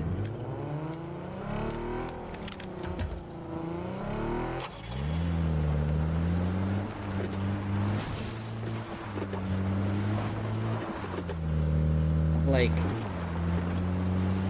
send it right down into Yangchan, I guess?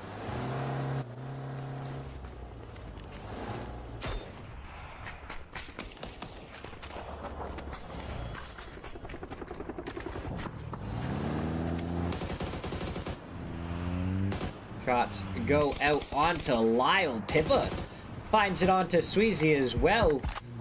As these players are driving by, they are getting taken down by Bestia. Murillo gets spun out, and that's 3 players eliminated on 4-0. One player did manage to squeak by. Looks like Moo is just going to play right along the coastline. No Way have made their commitment into Yangchan. We have multiple different teams. Over there is up on the hillside. It's going to be Toyo up against the Wolves. Capitan going down to Snakers. How Capitan got this many players on his team back up, I'm not even sure. We see Fakeson trying to find them. Snakers stepping around the side, but Emmy hits the headshot to get the knock onto him. The flush is coming out towards them. To finish off Snakers, trying to back up a little bit, but it's Ferrix 10 with a different angle in onto this. Rogman's the one that gets the knock onto Emmy, though. I mean, as soon as you're getting into fights, it's just so many different teams that find angles onto you. Vox getting knocked by Pippa. H1 does confirm the flush onto Emmy. Blood is the only one up as Frogman finds H1 as well. And now Fakeson, if he can find the shots onto Flood. He doesn't, but he spots out H1. He is sure as heck gonna confirm a couple more kills. Does not mind stealing those away. Oh, Flood. Fortunately rolls right up towards Kalnix. Down goes the Copenhagen Wolves. Team Liquid up on top of the theater.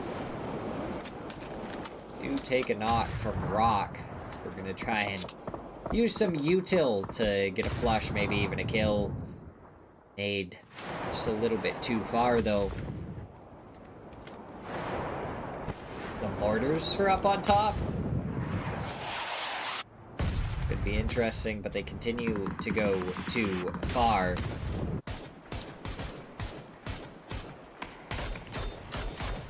Fauna gets a headshot.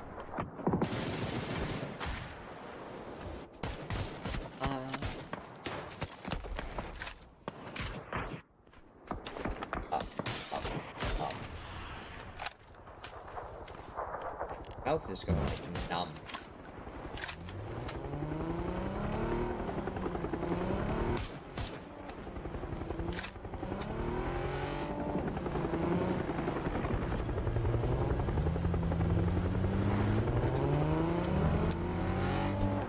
Fakes in, where are you even gonna go?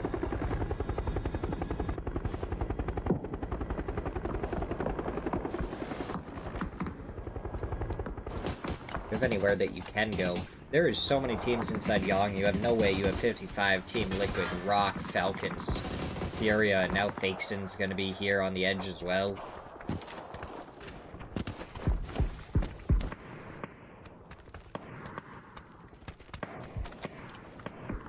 Down on the coastline, Moo is still alive.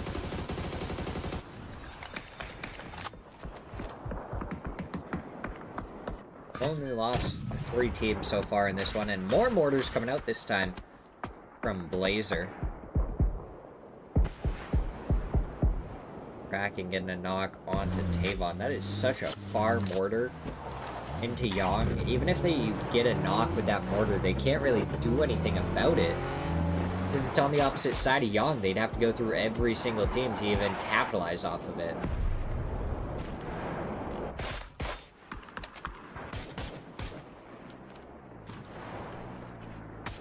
Spire going for the shots onto Biel.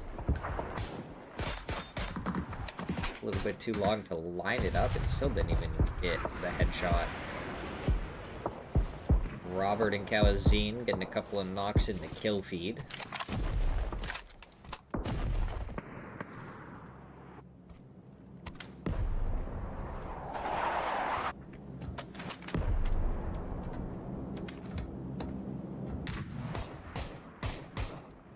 The laser is getting some knocks and flushes onto No Way, though. We'll see if that mortar can find anything else. Does get the flush onto DNL as well, so he's putting some good work in with that mortar.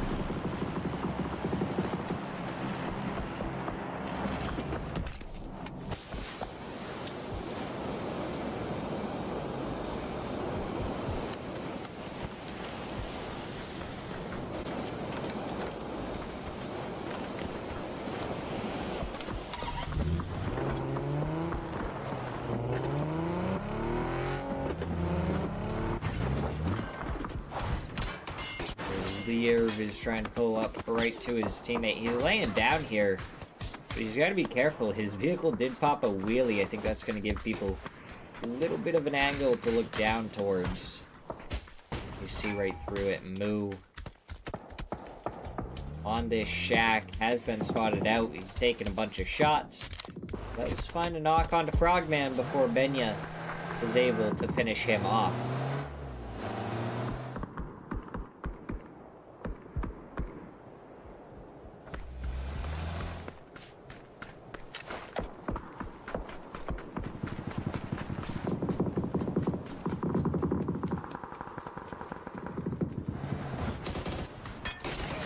Like Ferrex 10 trying to crash right onto Last Breath. Traded Blazer.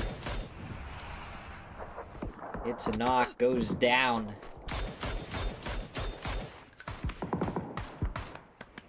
It's Obby to get the flush onto Blazer. Robert, who's trying to go around the side. He's getting shot in the back by a different team. Nades are gonna go forward. They were trying to get the res onto their teammate. They probably should have thrown a couple of smokes down. Unfortunately, 55 was able to get the flush instead.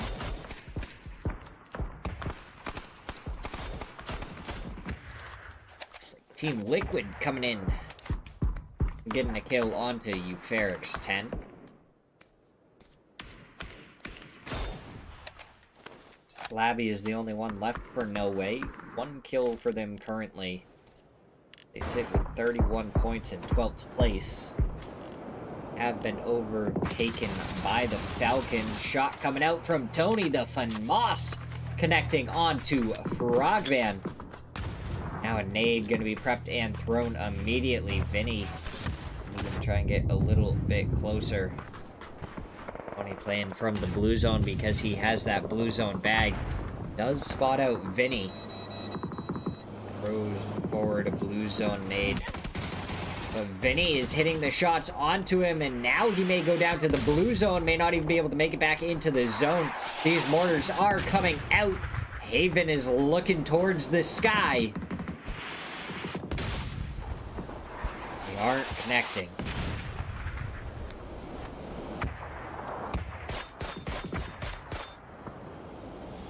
And yeah,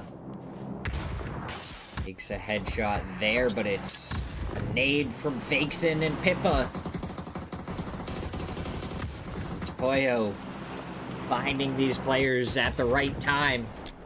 Be able to do some real damage to Athletes of Christ. Take the kills away from Bestia.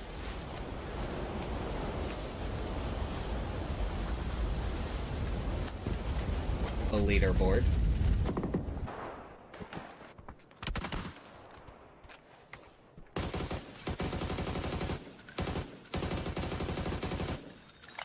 Gustav going for the 6x spray. Through the smoke, he did see Benya and a little bit of back and forth while holding down the trigger. Does end up getting the knock, but Haven steals it away. Fortunate they're not able to confirm it. They are sitting on 0 points so far in this match. Last breath in the last match, doing good, getting kills, and they are on it again in this one. Currently sitting in 10th place, and with the way they're playing, looks like they're going to be fighting for even more.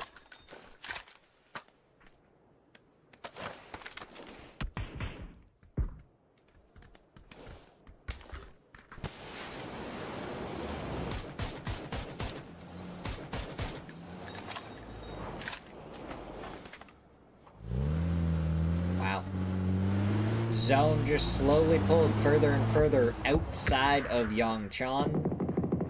It's gonna be pretty open for this ending. As Bestia get eliminated, Fakeson finding that. He's up to 4 kills. Hoyo 9 overall. Hippa goes down to the nade from Kawazine, so it's all on to Alo for Team Liquid, who have made it up to the 100-point mark. But Rock is chasing them down still. A little bit of work to do. Sparking with a DBS. Does shoot it through the smoke. Doesn't find anything though. The nade from Karak gets both players.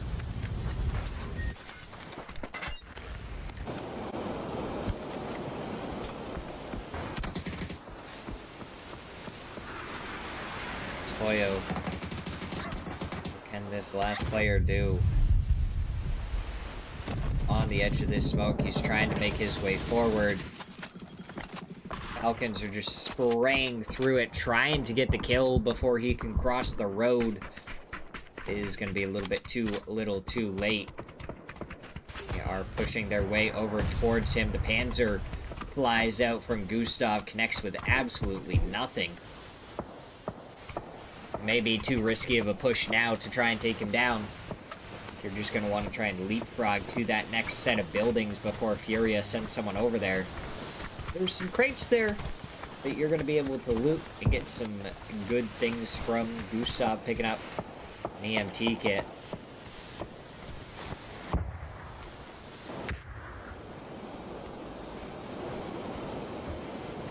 We'll be able to play Very good support for his team with that. El Picante with a double. On to Last Breath, that nade landing well up towards the northern side of the zone. He's gonna have to get ready to move with his team. Probably, yeah, towards some of these rocks that Axmeyer is looking at. Won't have much else to play.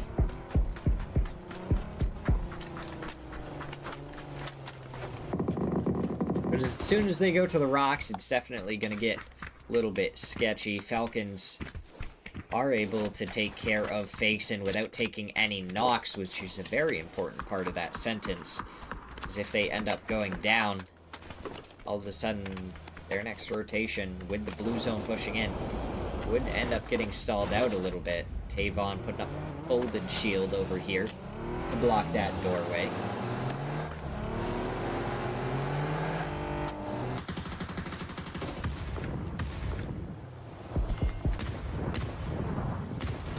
Here comes Team Quesito coming through. Glock finds the opening onto Axmeyer. Now they're going to continue to try and rain util over towards these smokes. Crack had taken a lot of damage, but Rock is moving up behind them. See if they can get any free damage out of it. RBN with a shot onto Glock, but it only finds his shoulder, so it doesn't do too much to any of his armor.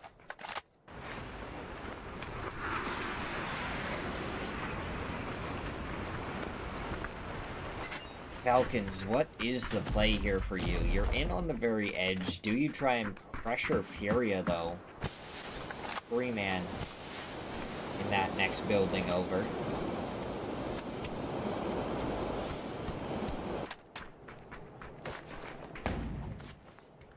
Lock does send forward a stun. And he spots out one of the players. He takes down El Picante. Doesn't get knocked in return. Karak steps around. The Panzer goes out.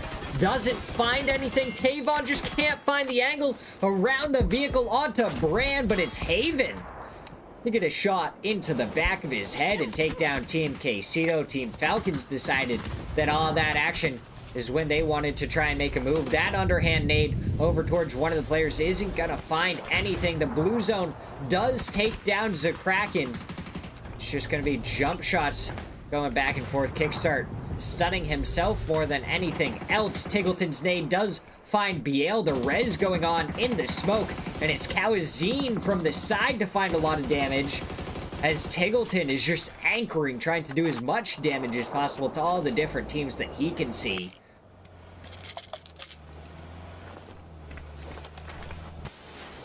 Now the action slows back down for a second. Falcons weren't able to get as much as they wanted. Gustav gonna get a stun through. Hop at least onto the other side of the fence with Kickstart. Flush does come out. And Kickstart just hops back around. Kawazine has moved forward. Tiggleton is going to be able to anchor from this position right on the edge of the zone. Kickstart continuing to just hop back and forth on the fence. I don't know if he's trying to bait something out or what his plan is. One goes out over towards the rock in case members of Athletes at Christ have an angle onto him. Sparking finds a knock onto Tavon as Rock is looking towards 55 now. So many stuns coming out. Santasco completely blinded. It is just smoke walls everywhere. Haven ends up stealing that kill onto Tavon.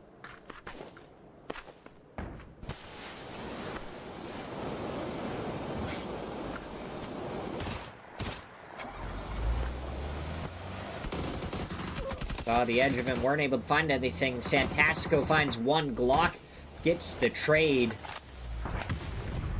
Now Draft King with a Panzer onto Gustav. That's going to be the shotgun down, but guess what? Tiggleton has one as well.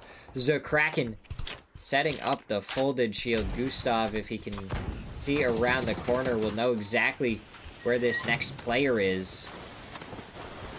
Might be able to call it out for his teammates. The blue zone did end up taking him down. Kraken through the window. Do Falcons want to deal with it? Shotgun going through, but it's the DBS. The stronger shotgun before Kickstart takes down him in returns. The Kraken stepping through. He finds another. So Rock have taken a couple of knocks. Athletes of Christ, you gotta make the move forward now if you want to. There's 2 knocks on the side of Rock. But they're gonna be able to get the reses off if you don't start making your way forward. Tony finds one onto Santastico. Now it's gonna be Kawazine picking up RBN. Honestly, I feel like Sparking would have been the better choice there. It would have been a DBS for this close range fight. Haven does take down RBN. Kawazine, the only one left, going for the shots, and down he goes. Athletes of Christ, 9 kills, and the chicken dinner in match number 10. We got 2 more matches to go. It's going to be Erangel up next. We'll be right back after a quick break.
Quintessential, I appreciate the raid. Thank you very much. How are you doing on this wonderful night?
Hello, hello.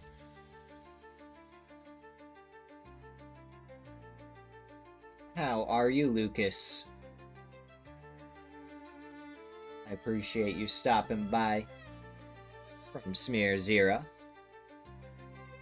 That wonderful, wonderful man who allows me to do what I do here. Always providing me with a nice clean feed and the super crew that is behind it.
And here we go. Some players already touching the ground here in match number 11.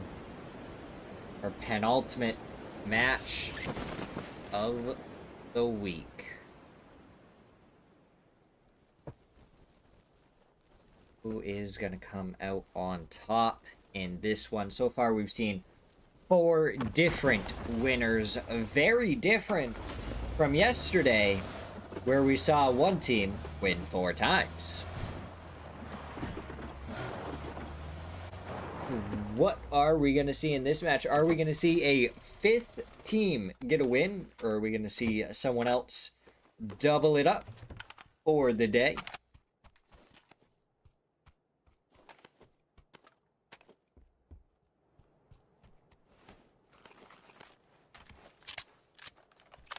Leave a little bit of water for the next match so I can drink that.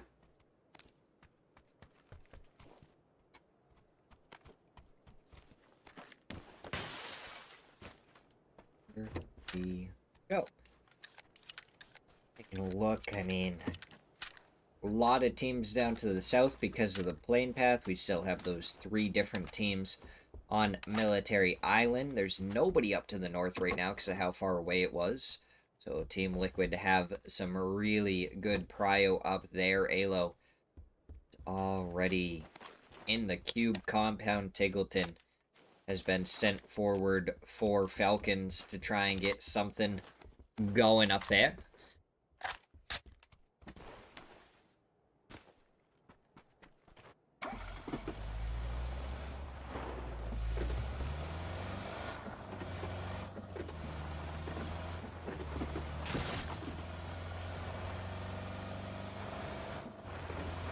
So that is a very early E pickup by the members of What It Takes.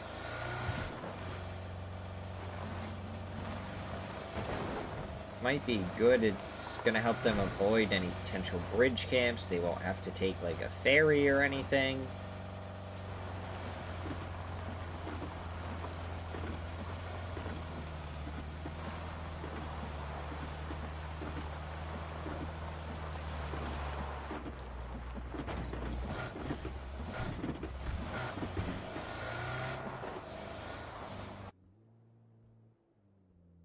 So Alo made it over to the cube compound.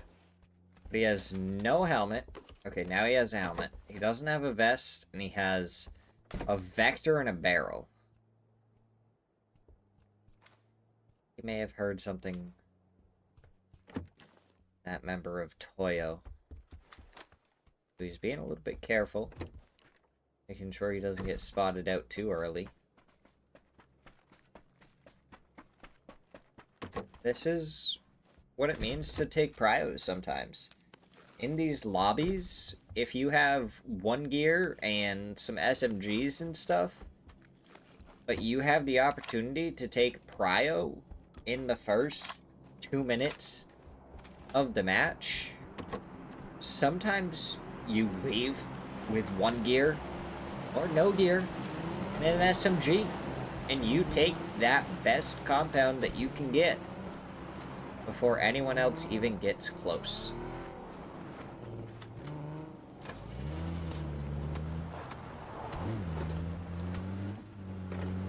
You're going to see them leave Cowboy over on the other side of the road currently. That's going to help them if for some reason this hard shifts back down to the south. They'll have something that they can do with it. Gustav and Shrimpsy have 55 circling. Doesn't look like they're really committing to anything with it right now.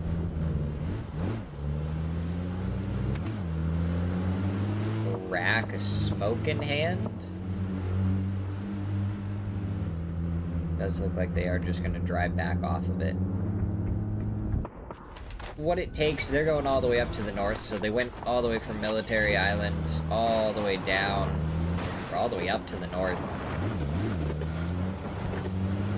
That's going to allow them to get any vehicles that were up there. They're going to have a good rotation.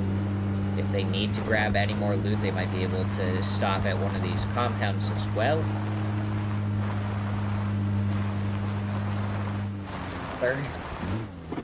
30-point win, huh?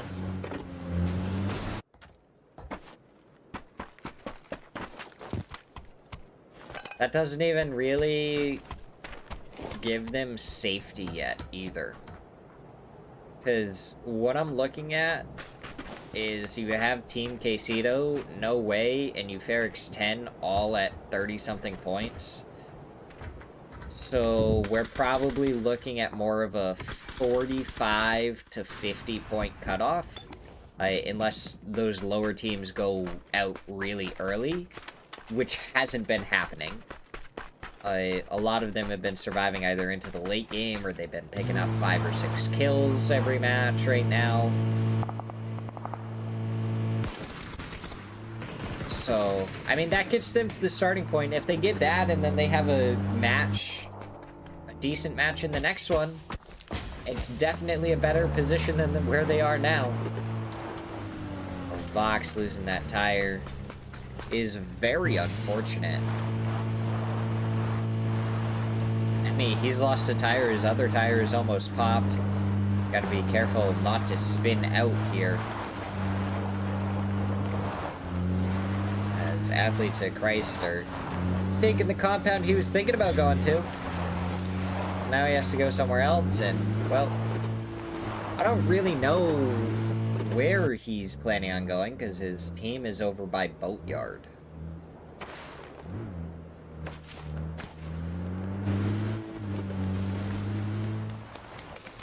You're banking on a north shift? That's fine, but a lot of teams, it looks like, are banking on the south shift here.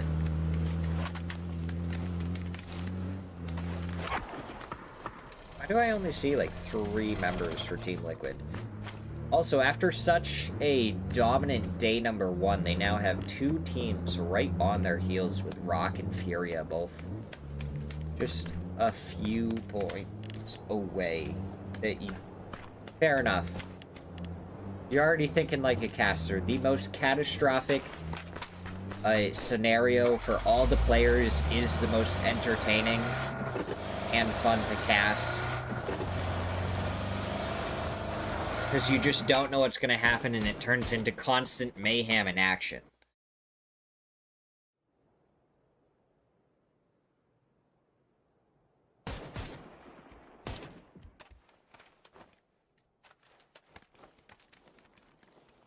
Ooh, they were quick with the swap this time. Very impressive.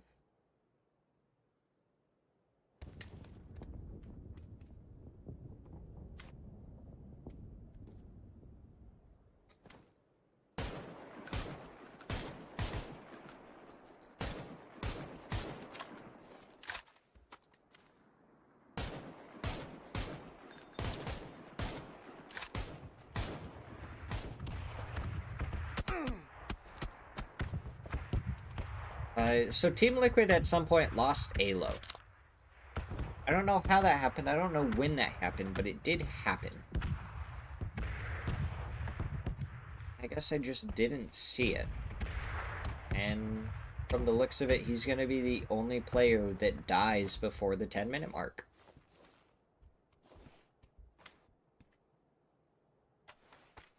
Emmy ended up making it into Pachinki.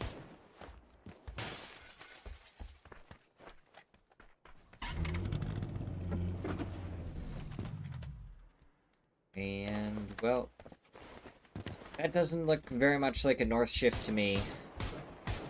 It does very much look like we went down to the south. Team Liquid, they had people on each side of the road to prepare for that. Falcons just absolutely nailed it in 4-0. Maybe rotated in a little bit later, so they ended up with a decent spot.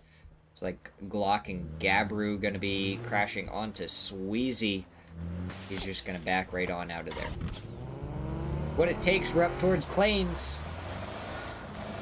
Now we're going to see if they have what it takes to get into this next zone cleanly, hopefully without any bridge gaps happening to them.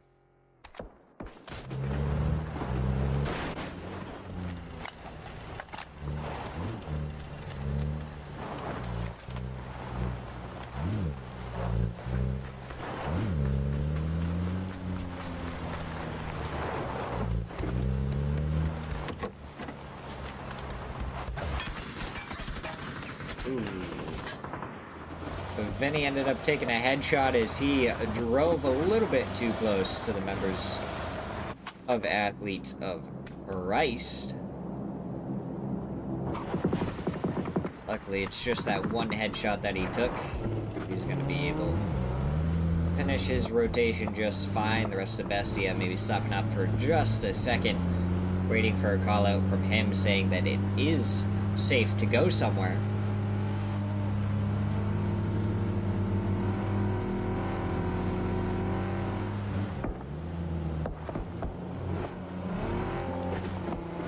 Like they're just going to take the hillsides just to the south of Boatyard. Like Team Liquid and Duel will be sharing Everest. No way has made it across to the north.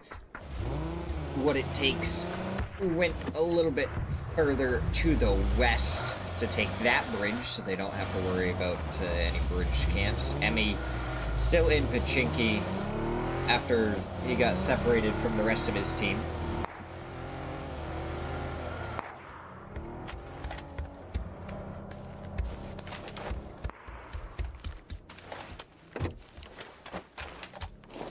Again, quite far back from the rest of Rock. I don't really know what he's seeing from there that the rest of his team can't see. Looks like Biel has a bead. One of the members from Bestia takes shots at another one.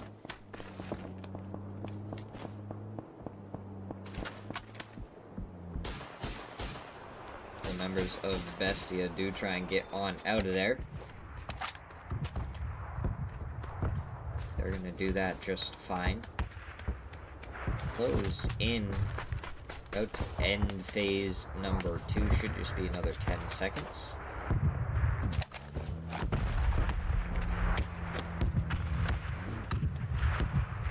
Zone pops.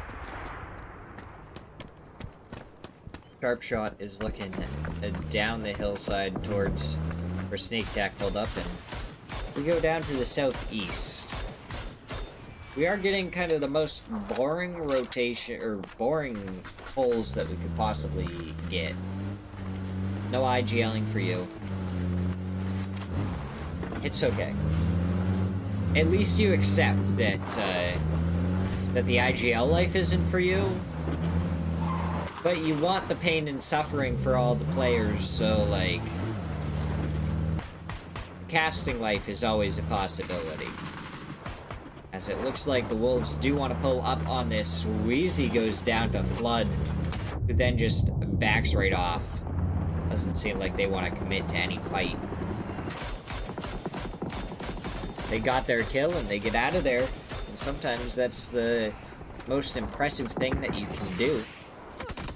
As Posa finds Gladiator Lapinto trying to find the nades over towards Biel, who's slowly making his way forward into the broken down houses.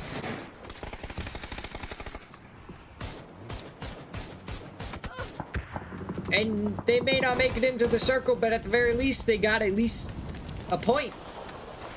And that gets them one closer to being out of the relegation zone. Ooh, that nade from Draft King. It was good, but it just barely misses out on the damage that it needed. The blue zone to follow it up may do some good damage. The first aid kit is gonna keep him alive just fine. As it looks like Euphoric's 10 ends up getting taken down by a rock.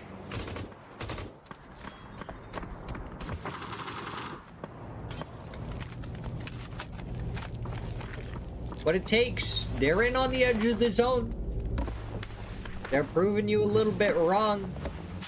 There might be a fight up against Furia, who seem to be trying to get their form back, and they're doing well so far in this week, but Kite and the headshot onto Biel could put a halt to it pretty quick, as he takes a nade in return from Zakraken. The smokes go down, and now shot's gonna be going towards Draft King inside that blue single. Blue zone going forward, hoping to get the flush onto Biel. Zakraken there to help. Teammate has to be far enough away from the blue zone for it to happen anyways.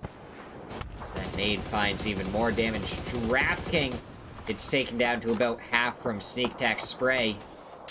Now he moves forward towards Posa's positioning, and unfortunately just not able to react in time as Posa steps out with that Groza to get the knock onto him. Maybe going for a little bit more than he needed to. Posa steps around, he gets another onto Kite. All of a sudden what it takes, they made it into the zone, but picked a fight against Furia. It's a fight has not gone their way at all. Rock over here. Oh, never mind. We're going straight back to the Furia. 2v4, and they are ready to start pushing forward. Team Liquid in a spot to start shooting down from the hillsides. Posa was taken down to 30 hit points. Nades rain down towards Enzito. Rocks slowly making their way forward. Haven, just sitting in the middle of them. I'd love to see Haven's position here, because I imagine he has a pickaxe and he dug a hole. This hole. Holes are great.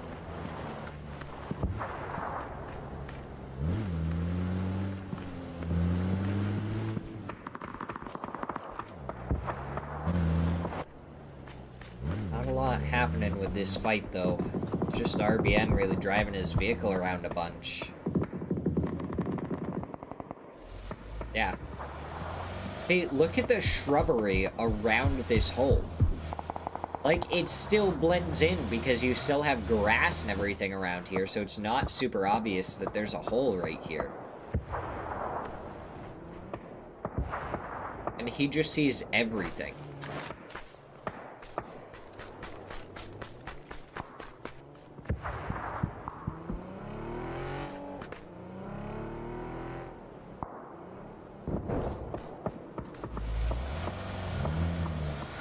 Question is, when is he gonna pop up and start taking some shots? The blue zone is here now.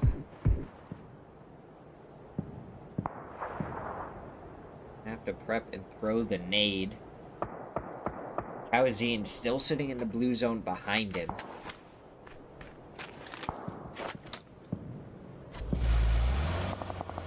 Saving the first aid kit for when he thinks he really needs it. Now being that time is starts to creep forward. Kawazine could still see him. Shoot him in the back though.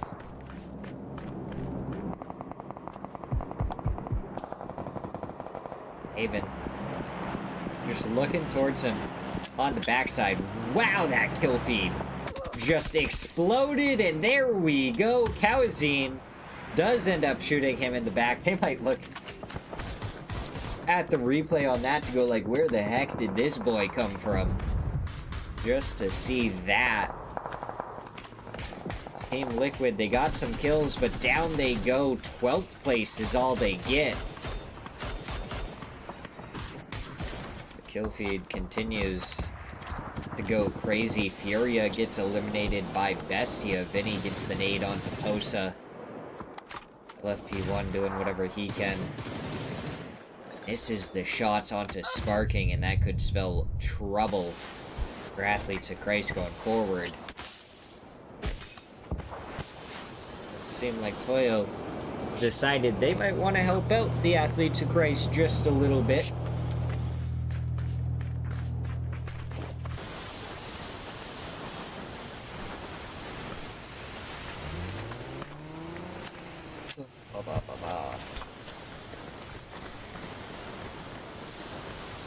Really funny to see the amount of nades being used just to give cover more so. Casters aren't supposed to yawn. I know they aren't. Unfortunately, it's late at night for me. Tony, he finds two onto Rock.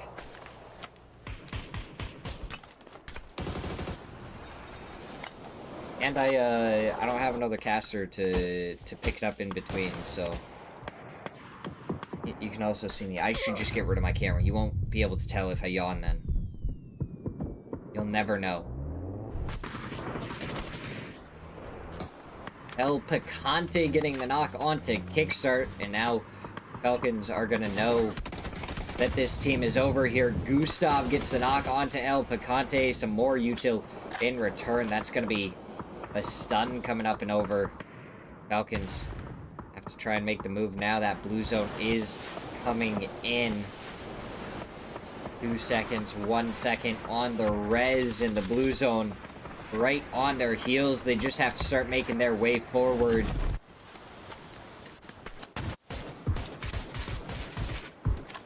Yeah, oh, sorry. Technical issues. BRB.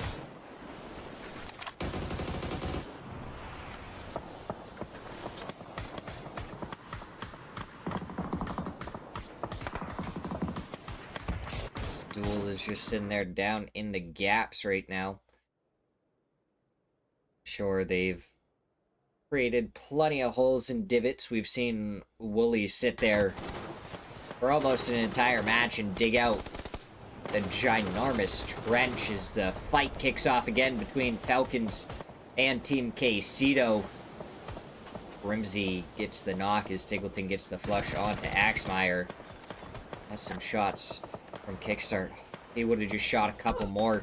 he would have been able to get that knock onto another member of Bestia. And below the vehicle, you see the Copenhagen Wolves going for the shot. Snakers does get the knock onto Kickstart, and he sees the other players just below the vehicle. He can't hit their toes, though. With the res just coming out, if he only hits one bullet, might be enough to get a re-knock.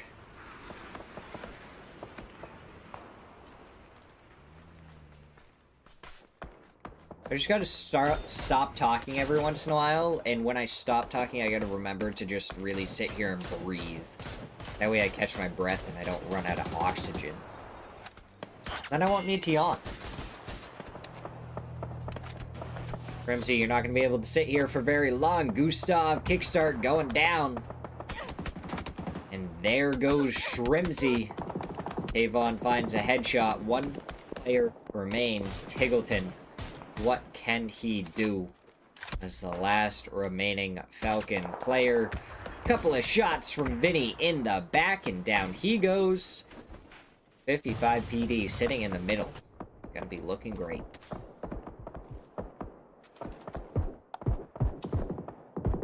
No. No, the pickaxe is unlimited. Oh, Sparking steps up. Hits the shots easy on to Sweezy.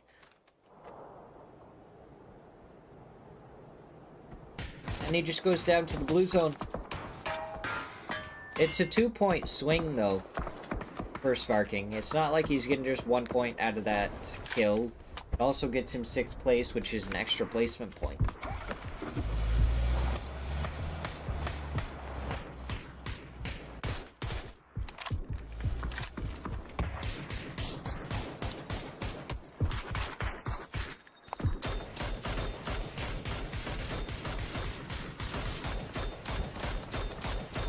Shots going out towards Athletes of Christ. They are just getting farmed right now by 55 and Toyo. One player left in LFP1, and he is continuing to take shots. He's in the dip, just laying down, trying to survive.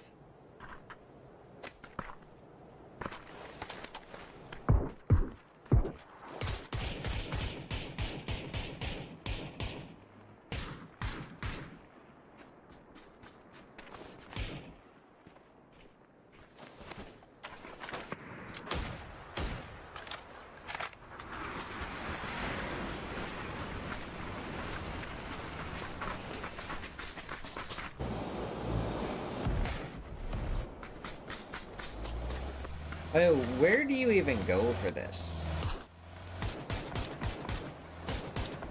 Like, you have some pickaxes. Are you just gonna go into the middle of the field and try and pickaxe your way down before people can knock you? The LFP has already gotten the knock onto Fakeson. Frogman takes down Capitan.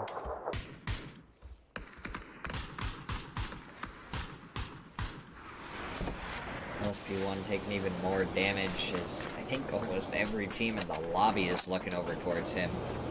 Sharpshot has to be a little bit careful.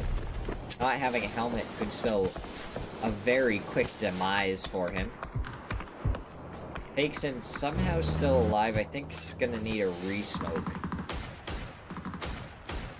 55 and Duel have started their fight. The other two members of Toyo are making it over here. Bully did go down. Penta Sharpshot. Going for it. Penta into the smoke with the vehicle. As Glock takes down Sharpshot, and it's all onto Penta.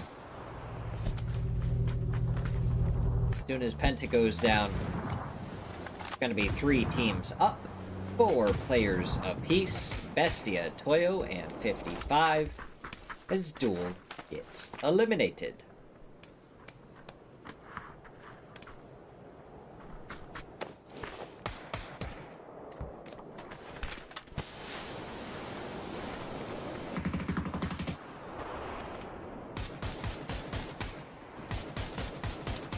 Ooh, sold. Opening knock onto Vinny, whose nade got lobbed on over here and does end up taking down Solds. So now 3 apiece for these teams, and then 55 can try and push onto it. Any more knocks come out. Does look like both teams are going to be right back up to a 4-man. And all their attention may turn towards 55 instead. As Benya gets a flush onto Solds, Emmy gets the knock onto Benya. Takes and flushes Benya. Gabru gets a nade onto Frogman.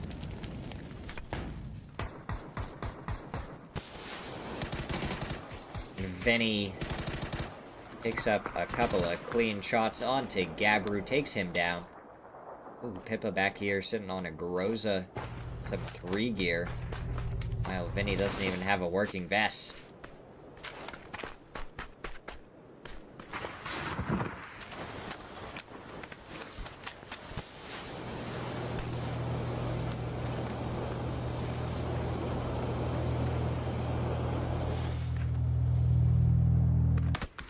Is gonna have to move soon here, but that's the headshot from Tavon.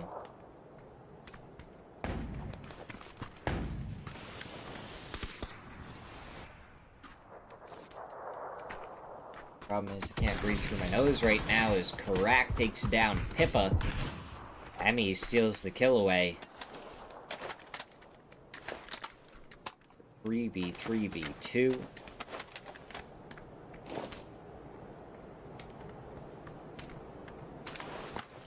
Avon does not have a lot of bullets left in his guns, though. Have to play this very smart and selective.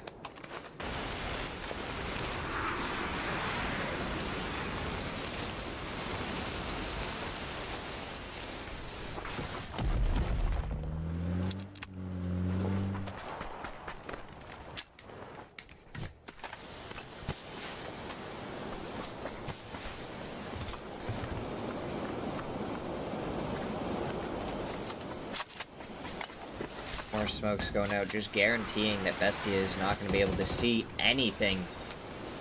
As 55 make their push, but Vinny has an angle where he sees everything, going for the shots. Now he finally gets a knock. His Glock steps around the side. He gets the trade onto him. Frogman is next. He's going out into the blue zone, trying to make his way up here. And it's just kind of rotated around the members of 55. And, I mean, 55 is kind of deciding who wins here.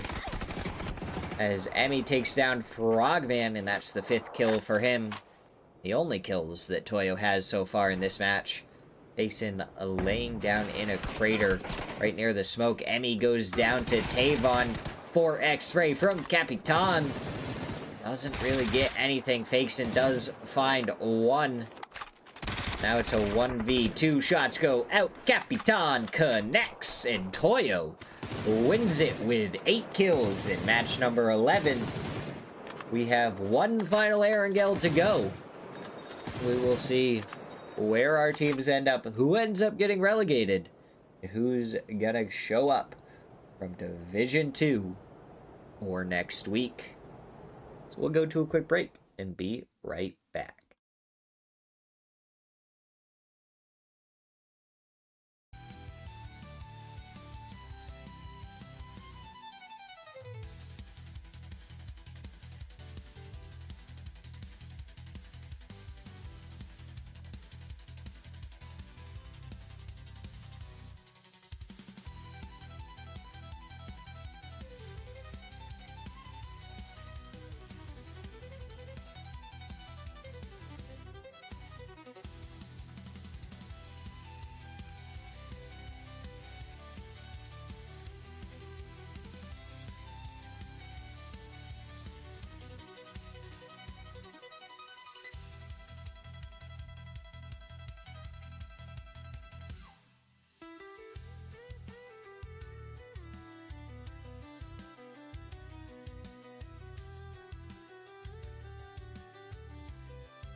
Right, here we go, the final match of the week. It all comes down to this. Who's gonna take first place? Who's gonna be relegated? Who are we gonna see here next week? It's all on the table to play for. Not only that, every single position you get more Super League points. Try and guarantee your future in Division 1. So how do these teams play it? Where will they end up? And who will take home the chicken dinner in the final match of the week? Does look like we might have Duel and Euphorix 10 both going towards Novo. We have 5 teams on Millie Island right now. We have Duel, Euphorix 10, What It Takes, Copenhagen Wolves, and Last Breath. Why so many teams decided to go down there, I'm not entirely sure. I know it is a little bit rough on hut drops. A little bit rough on drops with the plane path that we had. Fan Hero throws the nade forward, and that's 307 damage onto Penta. He's never gonna survive such a clean nade. Wasn't able to close the door in time, even though he tried to, as soon as he saw that nade coming forward. So Duel are just ready to commit to this. Sand Hero finds a headshot onto Aga. I'm assuming didn't have a helmet to deal with that in the nade from him. Did great earlier, but Sharpshot just chasing him down, not caring too much. Is shot in the chest by Franz. Shotgun by Obby was coming forward, but Sharpshot, he finds a second. So that's now 2 players knock from Euphorix. They know the res is coming out. They have that player on the fence line. It is gonna be Franz from across the street, giving over the info. Kalnick's on the edge, gets 2 with the mutant, and he picks up a 3rd. And Duel is out of the final match of the day. They're sitting at 62 points, so they don't have too much to worry about. A great match from one of the lower teams is just gonna knock them down by a single place. I think that's as far as they would go. Falcons sitting here at 44 points. If we double it, they would be sitting at 88 points right now, so they'd be 5th place if they had played both days. Theoretically, anyways. Team Liquid was looking very, very spicy yesterday, so can't count on too much. Looking at the top of our leaderboard, though, I think we have 4 teams that could win it pretty easily. Obviously, Team Liquid has held on to a consistent lead through this entire thing, but now they are only a point ahead of Rock. Furia, 3 points behind them, sitting at 100 in 3rd place. But don't count out 55 PD. 92 points is very much within striking distance. It's just 12 points away from Team Liquid. And you have the mid-pack of Bestia, Copenhagen Wolves, Toyo, Athletes of Christ, and then a small little drop down to Duel. So you start with Bestia 81, and then down to Duel all the way at 62. And then you get down to your lower pack, led up by Falcons at 44 points, Last Breath at 43. Those 2 teams, I'd say, are the barrier of what the rest of the teams down below need to catch up to. With Team Quesito sitting at 35, No Way at 33, Euphorix 10 at 32, 4-0 at 31. I think the only team that we can confirm out of this already, unless they win this match, What It Takes at 14 points. But we have another early fight. It's going to be Athletes of Christ going up against Rock. M249 ringing out from RBN, and he's finding Absolutely no damage onto any of the players so far. That nade going out finds a little bit of damage onto RBN. Sparkin trying to peek his head around the side. Santastico pulling up a little bit farther away. Maybe to give a little bit more info to his team. Like Team Quesito might also be in a fight up against another team. I believe it was No Way that we saw there.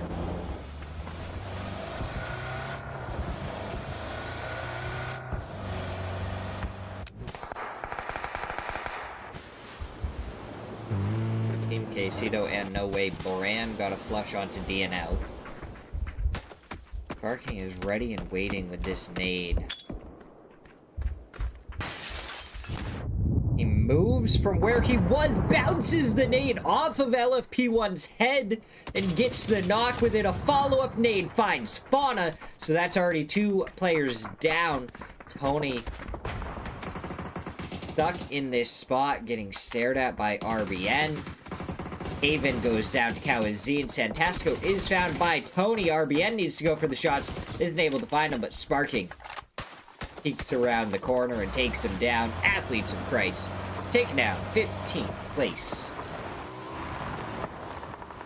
As this is a Game 12 Super League, and it's a fight against the Wolves and Last Breath. Now H-Win has already been taken down. Snakers laying prone behind a bike. Vox is running out in the open. He has an M249 and a Tommy gun. Snakers had an MP5. Robert takes him down with a barrel before getting found by the Tommy gun of Vox. Vox just going for the flush and through the smoke. Vox finds the last one. Last Breath out in 14th place.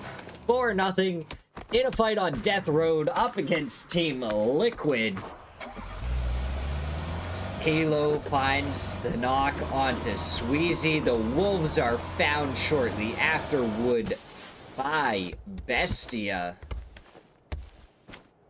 And it's just a domino effect of teams falling. We're down to 12 teams, 45 players, and we're only 8 minutes into this match. This is the same lobby that had 2 games last until 10 minutes without a single player loss. So we had 2 different games where there was 64 players up at 10 minutes. And now we are sitting here in game number 12, 8 minutes in. We only have 45 players standing. What a turn.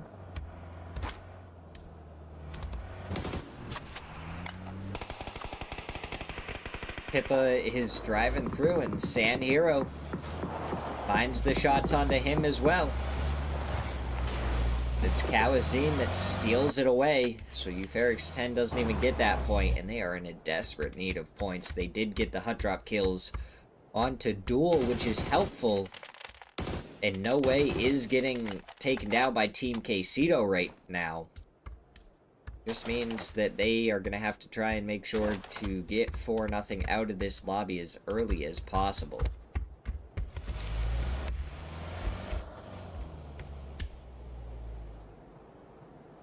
Talk about non-stop action for the beginning of it, huh? This is going to make a little bit slower of a mid-game, though.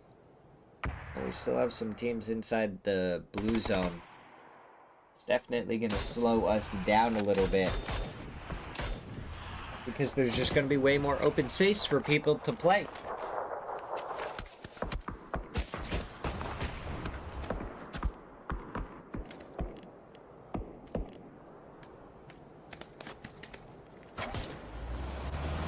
What it takes, you need 30-point match. And you do it. Could be a little bit more than a 30-point match, though, with Euphorix getting the kills that they got for nothing. They go down, then it's all on to Team Quesito. Like Brand might be going for the res onto his teammates in prison. Well, Anubis might be baiting out the chips, potentially. Could be an interesting play. Anubis just has to be careful in the 1v2 that he is in. These shots from 4-0. They popped a tire as well. Fantastico getting some return. A headshot onto Sweezy. Just needs one more bullet as Sweezy keeps on peeking instead of going for the heal. Ferrex 10 spotted out now by Rock.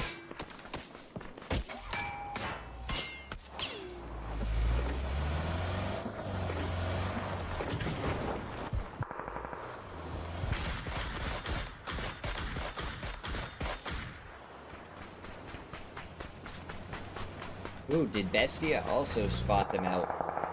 Trying to make the run forward. Did see Avi for sure. They should know that there's other players around. The rest of Ferrex 10 is going to have to make it over here quickly to support their teammates. Benya. Panzer right next to Avi. There's just no counterplay for that. A Panzer to the face takes him down. Like Frogman has a Panzer himself.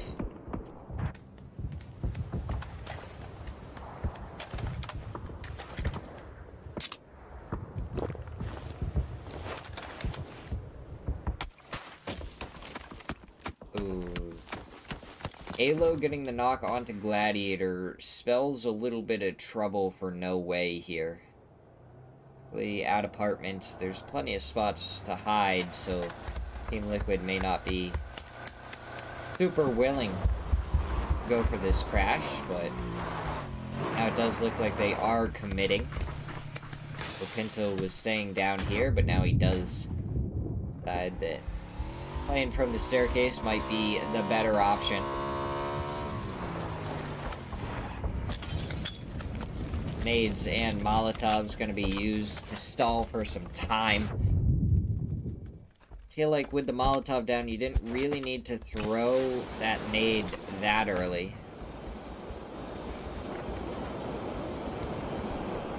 No, what it takes is not dead. There is 4 teams dead. 3 of which died in the first 8 minutes of the match.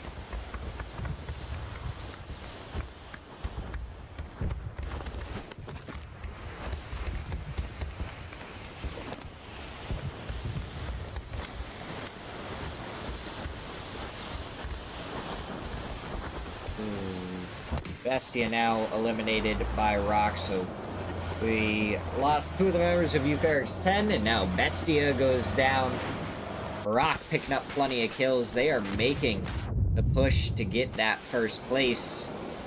Team Liquid are also trying to take down No Way, and if they can do it cleanly, they're in a pretty good spot to make something happen as well.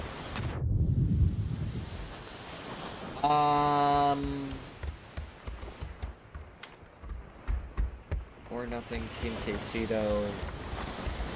If No Way dies here, then that would be one of the teams right above them. Ferrex 10 still has 2 players up. Team Quesito are still up. No, I don't think too many of the teams right above them are.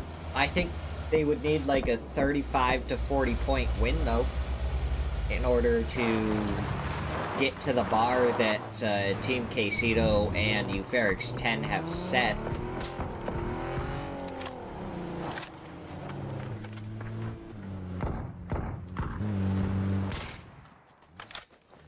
Which is unfortunate, because what it takes is a good team. They just had an off week.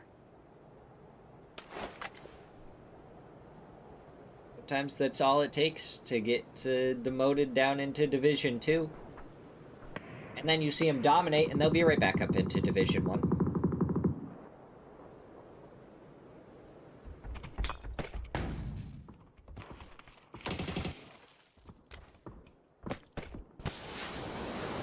Okay.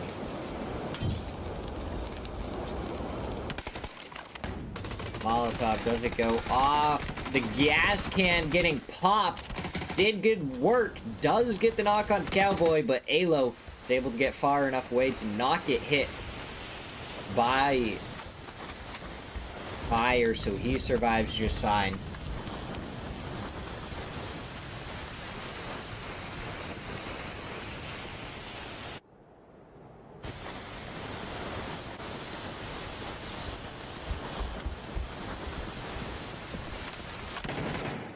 Yeah, I don't think Lucid is played at all. Lopinto prepping a nade, throwing it forward, doesn't find anything as Purdy finds his head. No way get eliminated. Yeah, so 4-0 is still alive. Euphorix 10 is still alive. No way just got eliminated, but Team Quesito is still alive. I believe Last Breath has been taken out, but they're at 43. It's gonna be hard for these teams to really do too much about that. Sparking takes down Morns, though. Yeah, I don't think I've seen Lucid play at all, though. Could be wrong, as... Wow. Rock. 11 kills so far in this one. RBN hits a tree, spins out, and that may be him going down to the blue zone. And Zito might be able to find a little bit more as he goes down to the blue zone, and, well, there goes what it takes. I would just like to say, if you disappear, maybe, this is up to you. Don't show back up, because every time you do, what it takes, it seems to just die right when you come back. Could be pure coincidence. Or just don't leave in the first place, because when you were here for that really long, extended period of time, they did do good. I don't know. So Rock... They've gotten 11 kills, and they've done all of this. But now, all of a sudden, Kawazine is the only one left. He's surrounded by the members of 55 PD, and he could go out without any placement points. And Team Liquid still being 4 strong. Could get just a couple more kills, get plenty of placement points, and just stay in first place because Rock only got kills.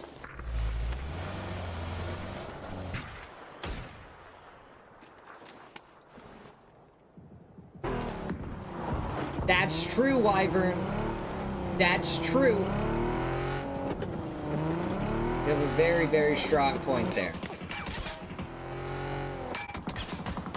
Ooh, Purdy finding the knock onto Moo before going down to Murillo. Shots coming through, and 55 PD get involved.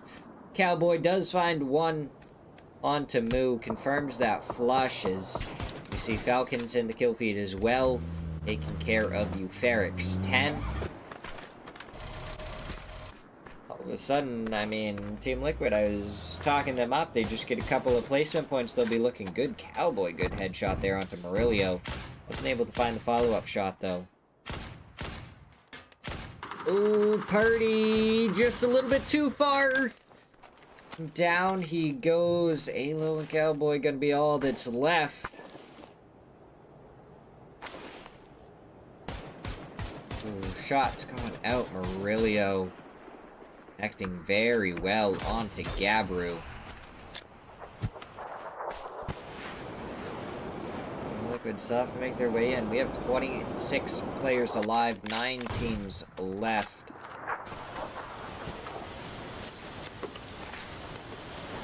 We still theoretically got another 10 minutes to go.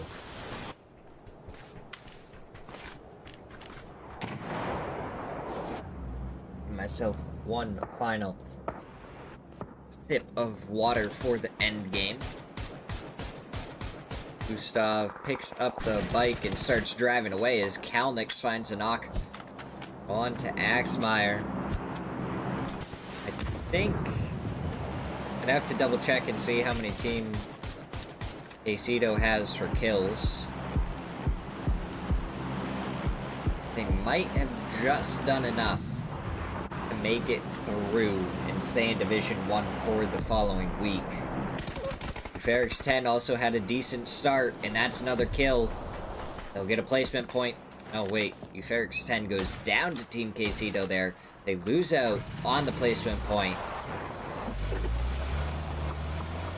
4-0 is going to be the team, I think, has to displace Ferrix 10 now.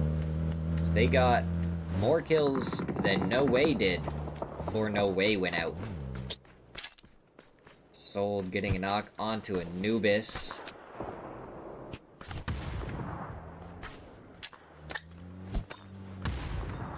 Flush trying to come out. Does use all of his util on that. Doesn't even get the flush. Team Quesito could try and get the res off of that. Falcons look to be coming in on the backside of Toyo. The shot's going out on kickstart. It's the knock to start it all off. Tiggleton going for the shots onto Fakeson. The nade goes out. Not prepped at all. Fakeson takes down one. Shrimsy gets the trade. Gustav a little bit farther back as Shrimsy goes down to the nade from Capitan, and Sold finds him. The Falcons eliminated in 8th place. As Karak finds Lyle. Again, 55 PD, they still have potential to win this match. As Team Quesito capitalize off of this, finding some damage onto Toyo, finding some knocks and flushes. One player still standing, one player knocked for Toyo. Brand did get taken down by Toyo, or by Furia. Have a great night. I will get plenty of sleep, don't you worry, and I'll be well rested to get started again next Monday. We'll do some streams before then, but we'll cast again next Monday. Team Liquid trying to get shots into the back of Team Quesito. Alo out in the open, goes down to Anubis. Now it's the Cowboy.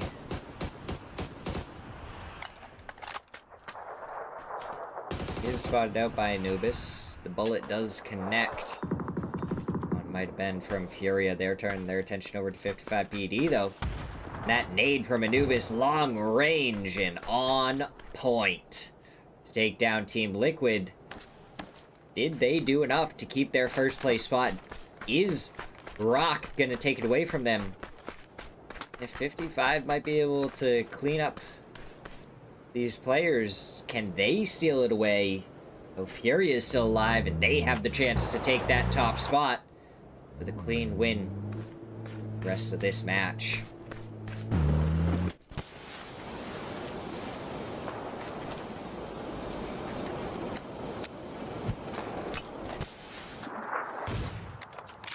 Oh, Zakraken takes him out of the vehicle. The flush to follow. That might be 55's hope for the win. Going out the window. Furia, 4 points right now. Ties what Team Liquid had before they got eliminated. Have to count in the placement points as well. That puts them right up there. Right now, I'm looking at pretty close to a 3-way tie for that first spot. 5 teams, 10 players. 4-0, still alive, still raking in the placement points.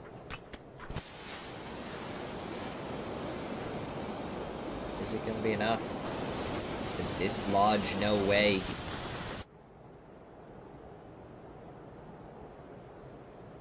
Jason just jumped scouting with the nade. Team Quesito, 7 kills in a 5th place is definitely going to be enough for them to make it through into Division 1. It's just the question mark on who gets 13th here. is that last team that stays in.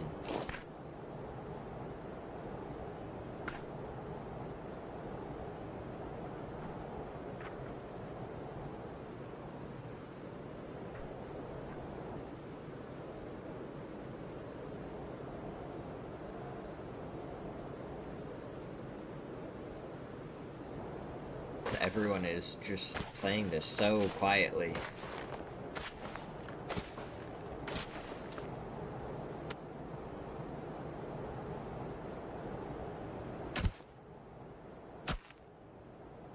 Dixon is probably a little bored as well, so he's just playing Minecraft. He's trying to tunnel underneath this rock, pretty much.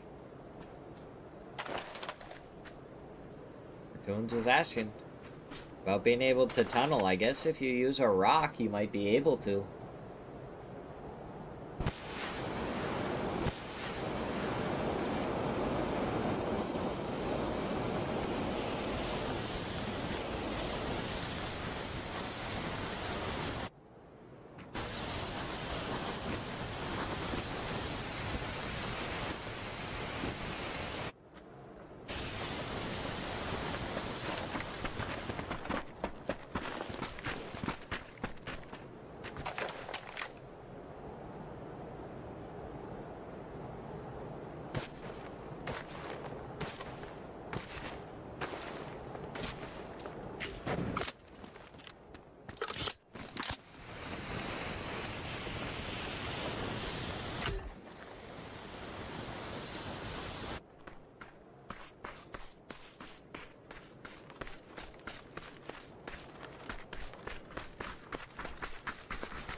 Koyo hopping in some vehicles, getting ready to move forward. Furia.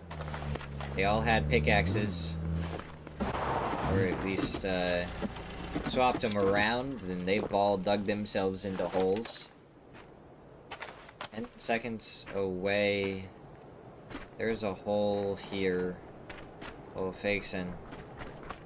Definitely heard this player.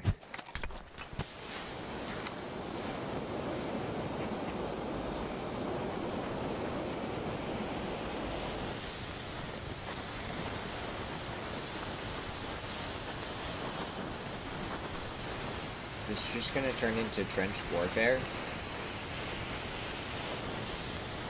You just see Fakeson's name slowly going down as he's digging his own trench.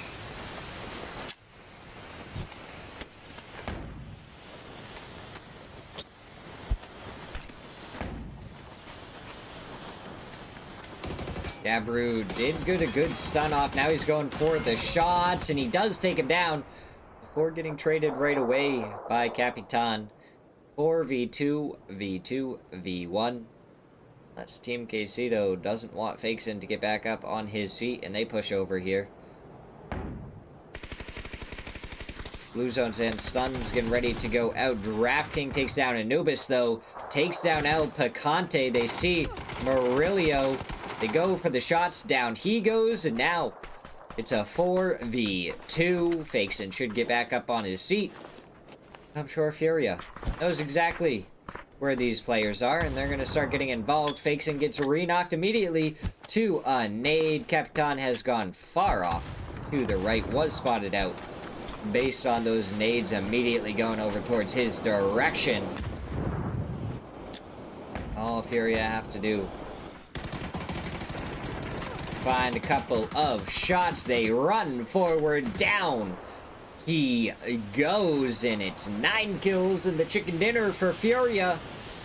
And they may, at the last game, have turned it around to take away first place. But we'll see in just a second with the updated leaderboard.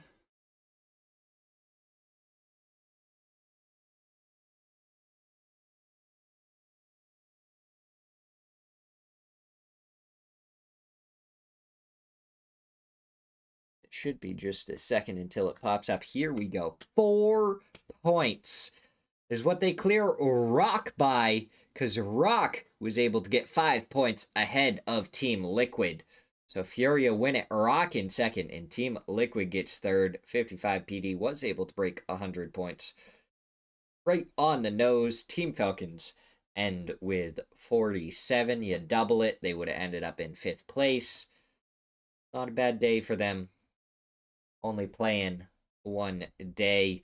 Our 4 teams that are going to get relegated is Euphorix. Excuse me. I was not done with that.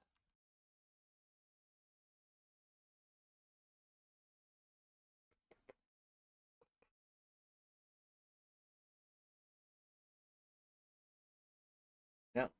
No. Well, I mean, we can look at the teams getting promoted. It's going to be Keep Out, Nox, Nevermind, and Tayson. All right, here we go. Relegated teams. Dream 1, What It Takes, No Way, and Euphorix 10. 4-0 did do enough by surviving to stay in Division 1. And now we go 10 seconds forward.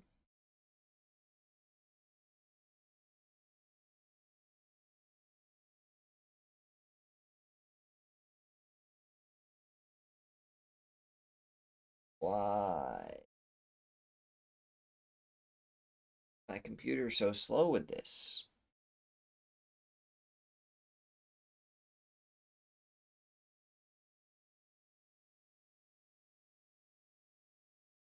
Yeah, let's just click play.